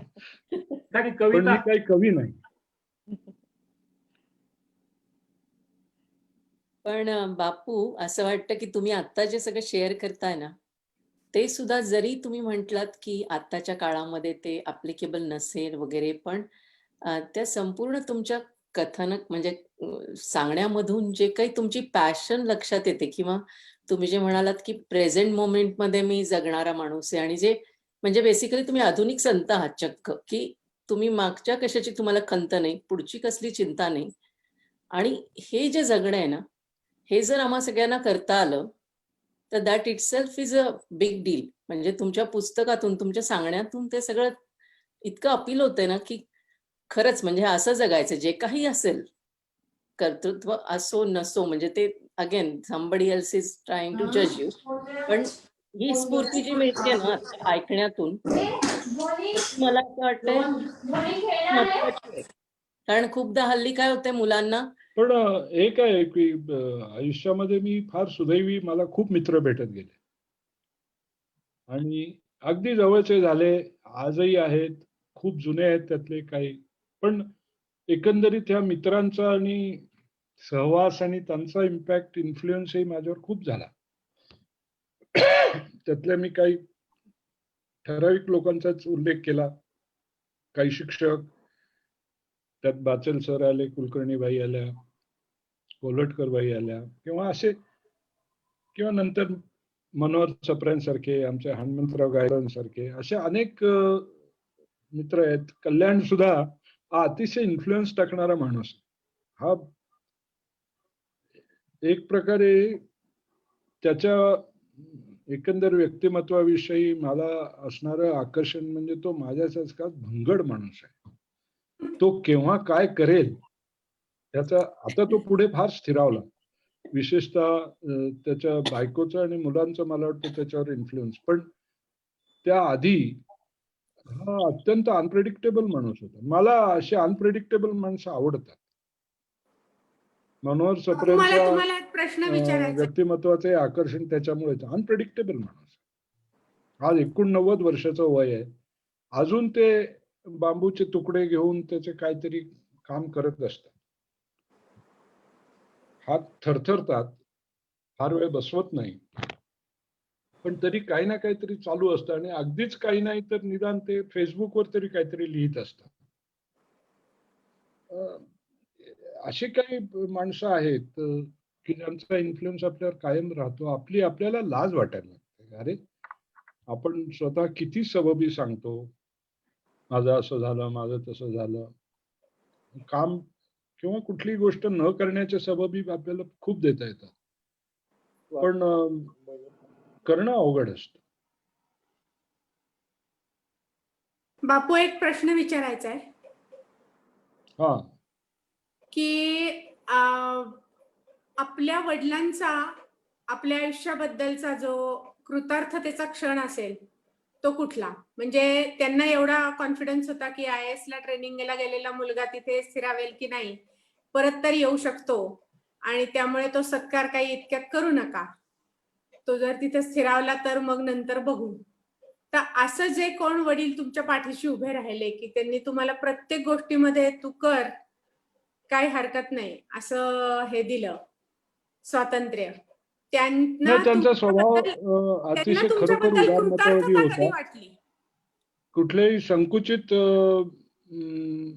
गोष्टी त्यांच्या डोक्यात येत नसत. अतिशय ओपन होते. खूप गोष्टी त्यांनी केल्या, समाजकार्यही केलं. कारण एकदा स्वातंत्र्य मिळाल्यानंतर ते काही राजकारणात पडले नाहीत. तसे राहिले म्हणजे काँग्रेस पक्षाच्या 5 वर्षांनी आलेल्या निवडणुकांचं काम करत राहिले, पण एरवी नाही. रिमांडोम सारखी संस्था असेल, आमचे नाट्य साधना म्हणजे हौशी नाटकांच्या असतील गोष्टी, अशा काही गोष्टी ते मन लावून करत असत. पण आमच्या गावात एक फार गमतीशीर गोष्ट होती. म्हणजे त्या काळात एक गाव एक गणपती वगैरे भानगड नव्हती तेव्हा, पण आमच्या गावात एक सार्वजनिक गणपती मंडळ होतं. माझे वडील त्याचे अध्यक्ष असायचे आणि त्याचे सेक्रेटरी शेख अमीन म्हणून मुसलमान गृहस्थ होते. वर्षानुवर्ष ते सेक्रेटरी ते, आणि ही सगळी मंडळी गणपती उत्सव करायचे. आणि त्याच्यात एक अभिनव कार्यक्रम असायचा, म्हणजे अभिरूप संसद, मॉक पार्लमेंट. आता तालुक्यासारख्या ठिकाणी तुम्ही कल्पना करा त्या काळामध्ये, म्हणजे I am talking about 50s and early 60s, त्या काळात हे लोक मॉक पार्लमेंट करायचे. एक स्पीकर, एक मुख्यमंत्री, एक विरोधी पक्षनेता, मग त्या तिथे काहीतरी ठराव, मग त्याच्यावर चर्चा, मग घोषणा, सभात्याग, या सगळ्या ज्या गोष्टी ज्या प्रत्यक्षात घडतात असेंब्लीमध्ये, तेव्हा ही सगळी मंडळी ती उभी करून दाखवायची. आणि चांगल्या चांगल्या लोकांनी, मला आठवतं मी अगदी लहान होतो तेव्हा गोपीकृष्णाचा डान्स झालेला होता. गीत रामायणाचे सुधीर फडकेंचे कार्यक्रम वगैरे त्या काळात बरेच कॉमन होते, किंवा गजाननराव वाटवे किंवा असे. पण कसं कोण जाणे यांनी जमवलं, त्यांनी गोपीकृष्णाचा आणून डान्सच घडवून आणला. तर असल्या सगळ्या गोष्टीमध्ये माझे वडील असायचे. आणि बारामतीची आमची पहिली सहकारी शुगर फॅक्टरी झाली, त्याच्या प्रवर्तकांपैकी ते होते. त्यामुळे गावोगाव जाणे आणि शेतकऱ्यांना पटवून देऊन शेअर खपवणे इथपासनं ते मुंबई दिल्ली जाणे, त्याच्या परवानगी आणणे वगैरे, या सगळ्या कामात ते होते. आणि एकदा ते झालं आणि पहिले डायरेक्टर बोर्ड प्रवर्तकांचंच होतं. नंतर इलेक्शन चालू झालं, ते कधीही त्या कारखान्याच्या इलेक्शनला उभे राहिले नाही. माळेगाव सहकारी कारखाना. हा, माळेगाव सहकारी कारखाना. माळेगाव सहकारी साखर, असं ती त्यांची कामाची पद्धत होती. आणि नंतर खूप दिवसांनी वर्षांनी माझ्या एक गोष्ट मला माहित नव्हती, जी नंतर समजली, ती म्हणजे त्यांना स्वतःला वकील व्हायचा नव्हता. ते चांगली चित्र काढायचे, फारसे त्यांना वेळ द्यायचा नाही, किंवा ते काही आज पेंटिंग करत बसले तर असं कधी दिसलं नाही, पण कधीतरी काहीतरी रेखाटून जायचे, काही कापून दाखवायचे. आणि तेव्हा त्यांना मॅट्रिक नंतर जे स्कूल ऑफ आर्ट्सला जाऊन फाईन आर्ट्स पदवी घ्यायची होती. पण तो त्यांनी विचार बोलून दाखवल्यावर त्याच्यावर हल्लकल्लोळ झाला. कारण त्या काळात या आर्टिस्ट लोकांचे 2 वेळचे जेवायचे वांदे होते हो. पैशाची काहीच खात्री नव्हती. त्यामुळे मग ते लॉला गेले. पण ते त्यांच्या मनात कुठेतरी डाचत होतं की आपल्याला आपल्या मनासारखं करायला मिळालं नाही. आणि मग ते पुढे त्या एकदा काँग्रेसच्या गांधीवादाच्या चळवळीत वगैरे सापडले, जेल वगैरे, मग ते त्यांच्या आयुष्याला वेगळंच वळण लागलं. त्यामुळे असेल कदाचित. पण ती वेळ माझ्यावर कधीही येऊ नये म्हणून त्यांनी मला कुठल्याही गोष्टीत केव्हाही अडवलं नाही. हे करू नको, ते करू. आता मला कित्येक वेळेला वाटतं माझे अनेक निर्णय चुकले. त्यावेळी जर त्यांनी थोडासा फर्म हँड घेतला असता आणि मला काही चुका करण्यापासून वाचवलं असतं तर बरं झालं असतं. पण शेवटी प्रत्येकाने आपल्या चुका आपणच कराव्यात, आपणच निस्तराव्यात, ही त्यांची एक विचारसरणी होती. त्याला अनुसरून ते वागत होते. आणि त्यामुळे त्यांना काय आवडलं असतं, मला वाटतं की मी लॉ करून बारामतीत जर वकिली चालू केली असती तर त्यांना ते आवडलं असतं. पण त्यांनी कधी बोलून नाही दाखवलं. पण मला आय-ए-एस हे मध्ये पाहिजे. तुम्ही जे काय आय-ए-एस मध्ये तुम्ही जे काय काम केलं नंतर त्याच्यामुळे त्यांना खूपच आनंद झाला असेल. हो, झालं. त्याचं समाधान होतं. आमच्या आईला झालं, कारण आमची आई फार फस्टिडियस बाई होती. तिचं कुठल्याच गोष्टीने समाधान व्हायचं नाही आणि कुठलीच गोष्ट 100% झाली असं तिला वाटायचंच नाही. पण तिच्या तोंडून सुद्धा मी एकदा ऐकलं, काय होतं, पंढरपूरला धुंडा महाराज होते आणि त्यांचा एक तिथे मठ आणि काही शेती जमिनी वगैरे होत्या. तर मी सोलापूरला कलेक्टर असताना त्यांचा कोणीतरी एक मनुष्य भेटायला आला आणि सांगितलं असं असं आमची अडचण झालेली आहे काहीतरी लँड रेकॉर्ड्सच्या बाबतीमध्ये आणि धुंडा महाराजांना तुम्हाला भेटायचंय तर केव्हा येऊ दे. तर मी म्हटलं त्यांना कशाला त्रास देता, मी आलो पंढरपूरला की तुमच्या आधी निरोप पाठवेन, तुम्ही येऊन ते मला आधी कागद दाखवा. त्याप्रमाणे मग ते मी निरोप पाठवला आणि त्या धुंडा महाराजांच्या त्या काय मठ किंवा काय जे काय होतं संस्था त्याचे कागद मागवून घेतले आणि मामलेदार ऑफिसमध्ये बसल्या बसल्या त्याचे जे काय हुकूम द्यायचे होते ते देऊन टाकले. आणखीन त्यांना सांगितलं 15 दिवसांनी मला हे सगळे ऑर्डर झालेले आणून द्या सोलापूरला. त्याप्रमाणे ते काम झालं. त्याचा धुंडा महाराज एवढा प्रचंड आनंद झाला की आपण ह्या माणसाला कधी भेटायला गेलो नाही, इतका माणूस पाठवला आणि त्यांनी आपलं काम हे करून टाकलं. कलेक्टर माणूस त्या काळात, आजही, पण त्या काळात ते कलेक्टर म्हणजे फार बडप्रस्त समजलं जायचं. पण काय झालं, एकदा ते बारामतीला गेले होते आणि आमच्या घराच्या दरवाजातच आमच्या जागेत एक पेट्रोल पंप चालायचा आणि तिथे त्यांना बोलवायचं असं त्या पेट्रोल पंपाच्या मालकांची इच्छा होती. पण मग ते कसं करणार म्हणून त्यांनी आमच्या घरी, आई होती तेव्हा, वडील नव्हते, आई होती, तर आई हे असले भजन, प्रवचन, कीर्तन ह्याच्यात फार रमलेली असायची. तर त्यांनी विचारलं की धुंडा महाराजांना आम्ही बोलवतो, त्यांना फक्त आपल्या घरी बोलूया, चहा घेतला तर चहा, पण एक एवढा मोठा माणूस आहे त्याला पेट्रोल पंपावर काय करणार ते असं. मग ते म्हणाले ठीक आहे आणि त्याप्रमाणे ते घेऊन आले. मग आमच्या घरी त्यांचं जे काय आदरातिथ्य, पाद्य पूजा वगैरे जे काय सोपस्कार असतात ते केले आणि मग त्याने ओळख करून दिली. तर ते म्हणाले की ते सोलापूरला कलेक्टर होते प्रभाकर करंदीकर, ते तुमच्यापैकीच का? आई म्हणाली हो, माझा मुलगा असतो. त्यानंतर धुंडा महाराज उठून उभे राहिले, आईचे हात हातात घेतले आणि तिला म्हणाले की तुम्ही किती भाग्यवान आहात, तुम्हाला कल्पना आहे का, केवढ्या मोठ्या सुपुत्राला तुम्ही जन्म दिलाय वगैरे वगैरे. ते 2-3 मिनिटं बोलत राहिले. त्यांनी काय केलं हे सांगितलं नाही आईला, पण एकंदरीत त्यांनी जे जे काय बोलले माझ्याविषयी ते फारच भारावून टाकणार होतं. त्यामुळे जगातल्या कुठल्याही इतर सर्टिफिकेट पेक्षा मी सर्व्हिसमध्ये राहून धुंडा महाराजांचं सर्टिफिकेट मिळवलं याचा प्रचंड आनंद आणि समाधान आईला मिळालं. एकदा का होईना आयुष्यात. नाही नाही, आमच्याकडे कौतुक करायच्या. असे प्रसंग येतात. बापू एक प्रश्न जरा वेगळ्या धाटणीचा आहे, याच्याबद्दल फारसं नाही. आता आपण बघतो की आजकाल उच्च पदस्थ अधिकारी आणि राजकारणी वगैरे असं सगळं, तर तुमच्या काळामध्ये तुम्ही एवढ्या चांगल्या वेगवेगळ्या ठिकाणी पोझिशनला होता, त्यावेळेला बारामतीचे म्हटल्यानंतर हा माणूस पवार साहेबांचा म्हणून याचा काही कुठे तुम्हाला सकारात्मक कामाला फायदा झाला का काही अडथळा वगैरे पण आला काही ठिकाणी? तोटाच जास्त झाला. कारण पवार साहेबांचा शिक्का माझ्या कपाळावर, तो काय चुकत नाही हो, बारामतीचा मनुष्य, आणि आमच्या घरचे इतके जवळचे संबंध होते. त्यांना म्हणजे निवडणुकीच्या अगदी तरुण वयात तिकीट मिळाल्यानंतर त्यांना निवडून आणण्यापासून सगळ्या गोष्टी वडिलांच्या हातून घडलेल्या होत्या. फार जवळचे संबंध होते, त्यामुळे तो शिक्का पुसणं शक्य नव्हतं. प्रत्येक वेळेला होतच ते, पण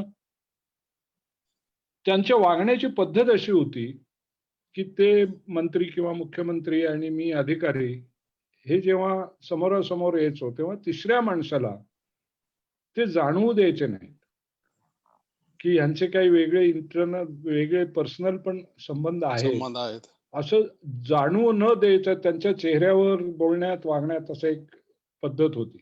ज्यांना माहित होतं त्यांना माहित होतं, ज्यांना माहित नव्हतं त्यांना शंकाही येणार नाही की हा यांच्या गावचा आहे म्हणून, किंवा अगदी घरगुती संबंधातला आहे म्हणून. पण त्याचा तोटा मात्र मला झाला. 2 मंत्री असे निघाले ते शरद पवारांचे कट्टर विरोधक असल्यामुळे त्यांनी मला भरपूर त्रास दिला. पण तो काही टाळता येण्यासारखी गोष्ट नाही. खरंय. पण फायदा म्हणाल तर असा काही फार मोठा झाला नाही, किंवा त्यांना हवं होतं ते मात्र ते सांगत असत. त्यामुळे मी MIDCत होतो आणि बारामतीचे MIDC एरियाचे डेव्हलपमेंट चालू झाले तेव्हा त्यांनी मला बोलवून सांगितलं होतं की तुझ्या हातून ही नंबर 1 ची इंडस्ट्रियल इस्टेट झाली पाहिजे. तुला काय करायचं ते कर, तुला सरकारमधनं काय पाहिजे असेल ते सांग, मी देईन तुला. पण लोकांनी ही MIDC बारामतीची MIDC बघायला यायला पाहिजे, इतकी चांगली करायची. ह्या अशा ज्या त्यांच्या अपेक्षा होत्या, किंवा सिकॉमचं प्रायव्हेटायझेशन जेव्हा झालं तेव्हा मी एक सहज बोलून गेलो होतो की तुमची सगळ्यात महाराष्ट्र सरकारची सगळ्यात चांगली कंपनी नावाजलेली आहे, ती प्रायव्हेटाईज केली तर ते एक एक्झाम्पल ठरेल. दुसऱ्या मिनिटाला त्यांनी विचारलं सिकॉम करून दाखवतो का. हा जो एक रॅपो होता आमच्यामध्ये तो अजूनही आहे, तो फार महत्वाचा आहे. आणि अनेक वेळेला त्यांनी मला चांगल्यापैकी म्हणजे मार्गदर्शनही केलं, मदतही केली. पण अदरवाईज एक पॉलिटिशियन आणि एक ब्युरोक्रॅट म्हणून आमचे तसं नाव घेण्यासारखं किंवा टीका करण्यासारखं आमच्या दोघांमध्ये काही अद्याप तरी घडलेलं नाही. मला अजून एक प्रश्न आहे बापू, की तुम्ही तुमच्या व्यवसायाच्या म्हणजे तुमच्या नोकरीच्या काळात अनेक पॉलिटिशियन्सना जवळून पाहिलं, सत्तेचा म्हणजे किती अधिकार असतो ते बघितलं तुम्हाला, आणि पॉलिटिक्स हा तुमचा विषय त्याच्यात पहिले आलात. तुम्हाला असं कधी वाटलं नाही की आपण निवडणुकीला उभं राहावं किंवा ही सत्ता आपल्या हातात आली तर आपण अजून काही चांगल्या गोष्टी करू शकू, असा मोह झाला का तुम्हाला? नाही, निवडणुकीला उभं राहायचं काय किंवा तशा ऍक्टिव्ह पॉलिटिक्स मध्ये जायचा प्रश्नच नव्हता. ते एक तर आमच्या घरातलंच उदाहरण होतं. वडील कधी ऍक्टिव्ह पॉलिटिक्स मध्ये गेले नाहीत, म्हणजे कुठल्याही इलेक्शनला उभे राहिले नाही. स्वातंत्र्य मिळाल्यानंतर कुठेही ते इलेक्टेड राहिले नाही. तो एक आदर्श होता आणि ते मला नाही कधी त्याचं आकर्षण वाटलं, कारण अनेक लांड्याला बड्या करायला लागतात त्याच्यात. अनेक लोकांचा अनुनय करायला लागतो, लोकांचे उपयोगी पडणं वेगळं आणि लोकानुनय म्हणजे ज्याला म्हणतात, चीप पॉप्युलॅरिटीसाठी काही ज्या गोष्टी करायला लागतात ते त्यांना करायला लागतात, तो त्यांचा पेशा आहे. मला त्याच्याबद्दल काही बोलायचं नाही. पण माझ्यात तो गुणच नव्हता, त्यामुळे मला कधी आलं नाही डोक्यात. बापू एक विचारायचं होतं.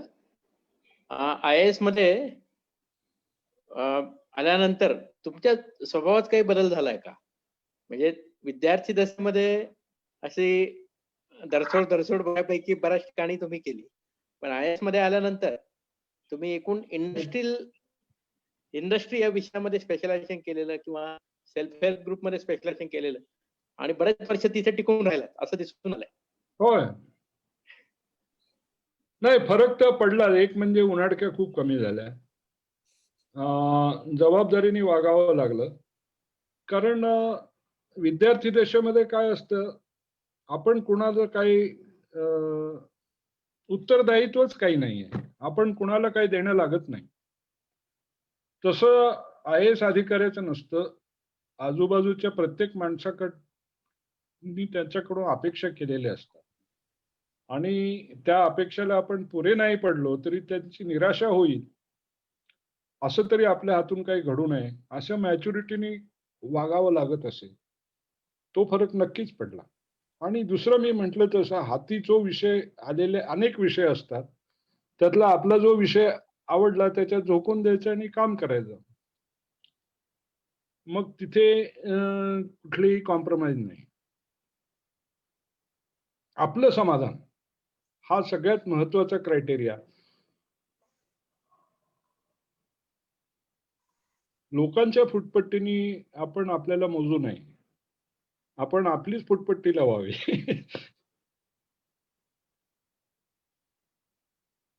त्याच्या बाबतीत मी काही वेळेला गोष्ट मी ऐकली होती की एक फार मोठा चित्रकार होता आणि त्याच्याकडे एक फार मोठं पेंटिंगचं काम आलेलं होतं. म्हणजे अशी ती 24x12 वगैरे अशी असतात ना मोठी मोठी पेंटिंग. आणि ते त्याचं काम 6 महिने चाललं होतं. तर ते बघायला त्याचा मित्र जायचा आणि ते स्टुडिओत सहसा कोणाला येऊ द्यायचे नाही. कुठलेही मोठे चित्रकार जेव्हा चित्र काढण्याचं काम चाललेलं असतं तेव्हा कोणाला बघू देत नाही. हा जवळचाच मित्र होता. त्यांनी फार आग्रह केला म्हणून त्यांनी त्याला एकदा दाखवलं. तर तो वेडाच झाला. तो म्हणाला, हे फारच प्रचंडच काम झालेलं आहे आणि अतिशय सुंदर आहे. तुझं जगभरात नाव होणार आहे या एका पेंटिंगवरून. तर तो म्हणाला की अजून बरंच काम चालू आहे. अजून बरंच काम राहिलंय. तो म्हणाला, काय मला तर हे सगळं कंप्लीट वाटतं. असं उचलावं आणि त्या काय ज्या ठिकाणी ठरलेलं आहे त्या भिंतीवर जाऊन लावावं. तर तो हसला आणि त्याला काही बोलला नाही. त्याच्यानंतर 8 दिवस त्यांनी जवळजवळ स्वतःला कोंडून घेतल्यासारखं घेतलं होतं स्टुडिओमध्ये. आणि नंतर त्यांनी त्या मित्राला आपणून बोलवलं की आता माझं पेंटिंग झालंय, आता बघायला ये. हा गेला आणि तो म्हणाला, ज्या अर्थी याने 8 दिवस स्वतःला कोंडून घेऊन याच्यामध्ये काम केले त्या अर्थी खूप बदल केले असतील. ते होते केलेले पण आपल्यासारख्या सामान्य माणसाला समजण्यासारखे नव्हते. त्यामुळे तो म्हणाला, मला ह्याच्यात काहीच बदल दिसत नाही. जे पूर्वी होतं तसंच आणि ते तितकंच चांगलं चित्र झालेलं आहे. तर तो चित्रकार म्हणाला, तुला दिसले नसतील बदल पण मला दिसतात ना, कारण मीच ते केलंय. आणि ह्याचा अर्थ म्हणजे स्वतःच्या फुटपट्टीने स्वतःला मोजावं. दुसरा काय म्हणतो याच्याकडे लक्ष देऊ नये. व्हेरी वेल सेड बापू. हा त्याचा अर्थ आहे. हा, खूप छान. बापू तुमच्या पर्सनल आयुष्याबद्दल सांगा ना. तुमचं कुटुंब, बहीण भावंड, तुमची पत्नी, मुलं, त्यांची तुमची कशी साथ होती या सगळ्या प्रवासामध्ये? साथ तर असते. त्यांची साथ मला म्हणण्यापेक्षा माझा त्रासच त्यांना बहुतेक जास्त झाला. स्वच्छ सांगायचं तर I am not a very easy person to live with.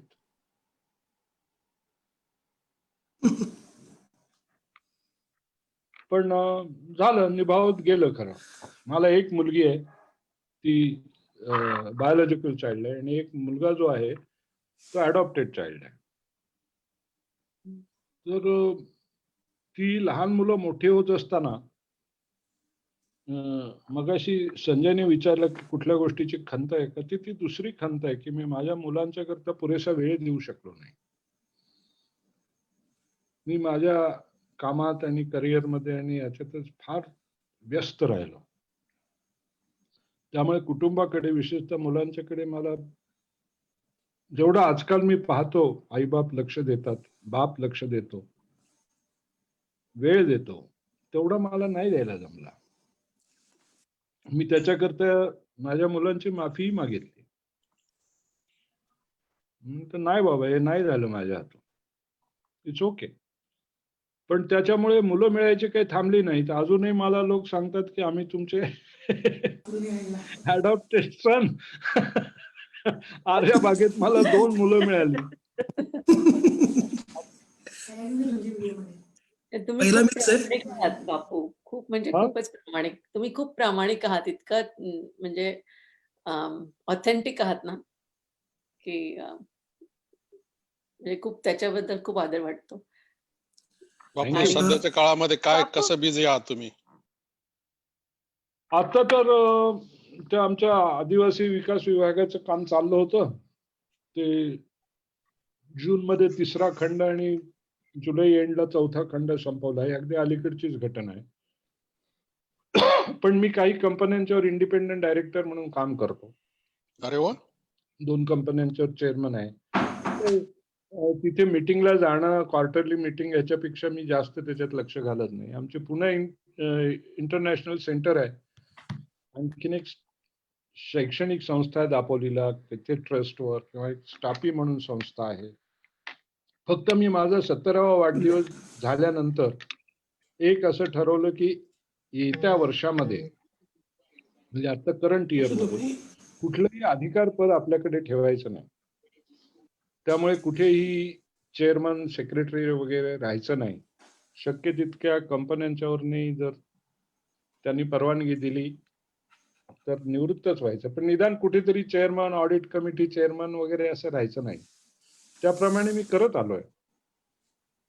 कारण मला असं वाटतं की 70 इज अ बिग लँडमार्क.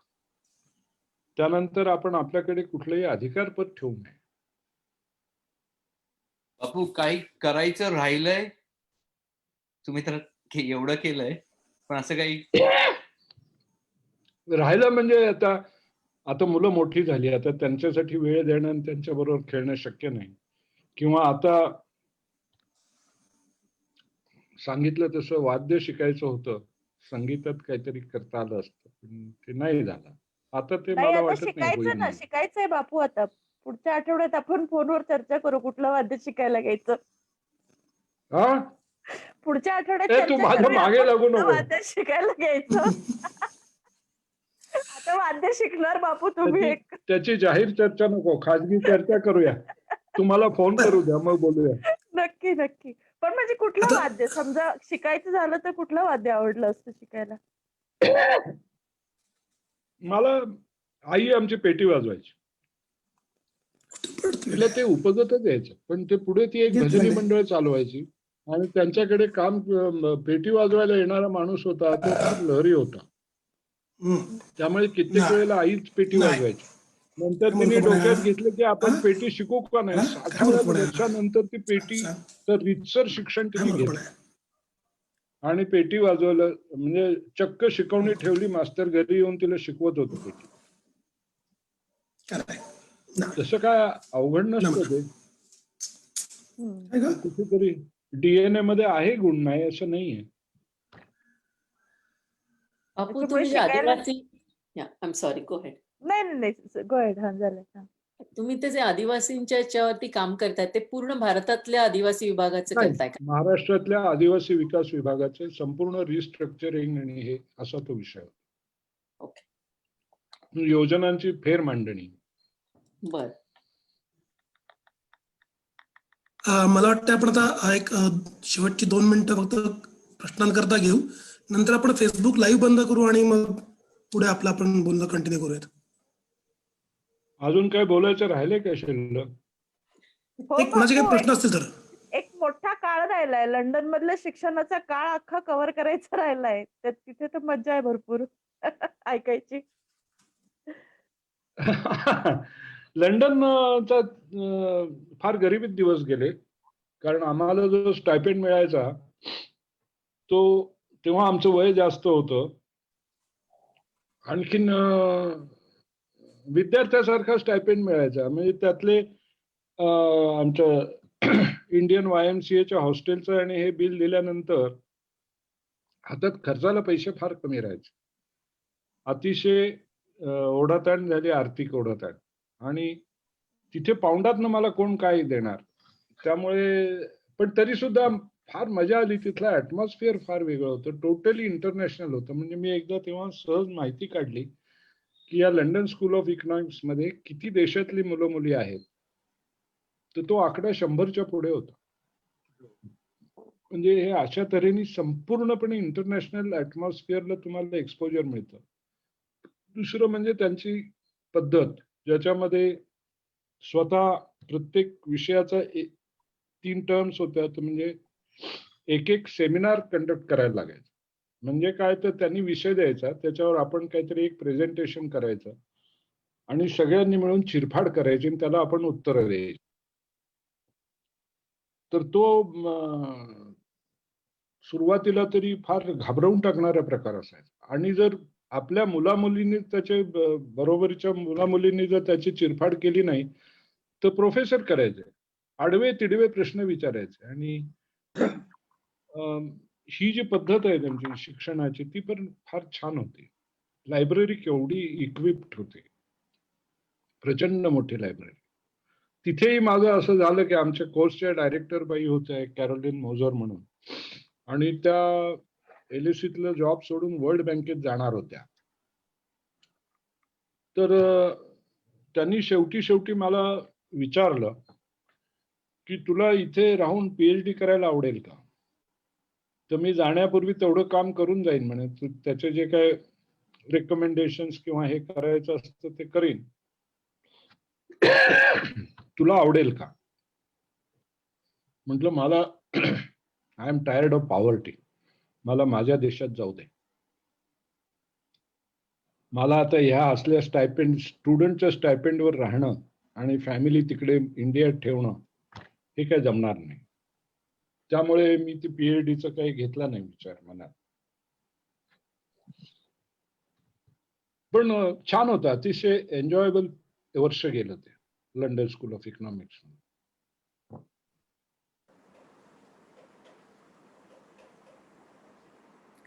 बापू, आता आपण कार्यक्रमाच्या शेवटाला लंडन आलोय. स्कूलच्या शेजारीच लिंकन्स इन आहे. म्हणजे जिथून महात्मा गांधींनी बॅरिस्टर झाले. म्हणजे अगदी फार बॅरिस्टर भोसलेंच्या पर्यंत अनेक लोक बॅरिस्टर जे होऊन आले, अंतुले वगैरे, ते सगळे ती जी संस्था आहे ती जवळच होती. लिंकन्स इन म्हणायचे त्याला. अशा अनेक गोष्टी लंडन मधल्या शैक्षणिक संस्था बघितल्या आणि त्यांची क्वालिटी किंवा एक परस्यूट ऑफ एक्सलन्स हे बघितलं की मान खाली घालावीशी वाटते.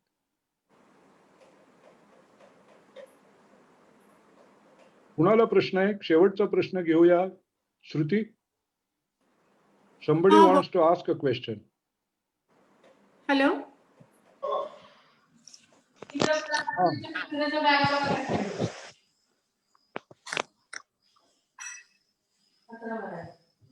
नाही वाटत आहे कुणाला प्रश्न. मला वाटत सरिता बापू, पण सगळं ऐकून एक बरं वाटलं. नाही ऐका ना, त्यामुळे ते प्रश्न कोणाचा नाही आहेत. मी लाईव्ह फेसबुक आता बंद करतो आणि ज्यांना जनरल गप्पा मारचे गप्पा मला करतो. ऐक ना संदीप, शेवट करते की स्वतःचा सगळा जो आतला आवाज आहे तो ऐकून त्याला पूर्ण न्याय द्यायचा, असा हा जो जीवन प्रवास आहे तो खरोखरीच म्हणजे विलक्षण आहे. असा कुठेच मी ऐकलेलं नव्हतं आतापर्यंत. आणि पूर्ण कष्टाने, ज्ञानप्रियतेने आणि कलासक्त मनाने हा न्याय आपल्या आतल्या आवाजाला देणं, आणि हा जो प्रवास आहे हा अनेकांना खरोखरीच बापू हा उदाहरण दाखल म्हणून ठरेल आणि मोठं मार्गदर्शन करेल, जरी कितीही काळ बदलला तरी देखील. धन्यवाद. थँक्यू. मला बोलण्याची संधी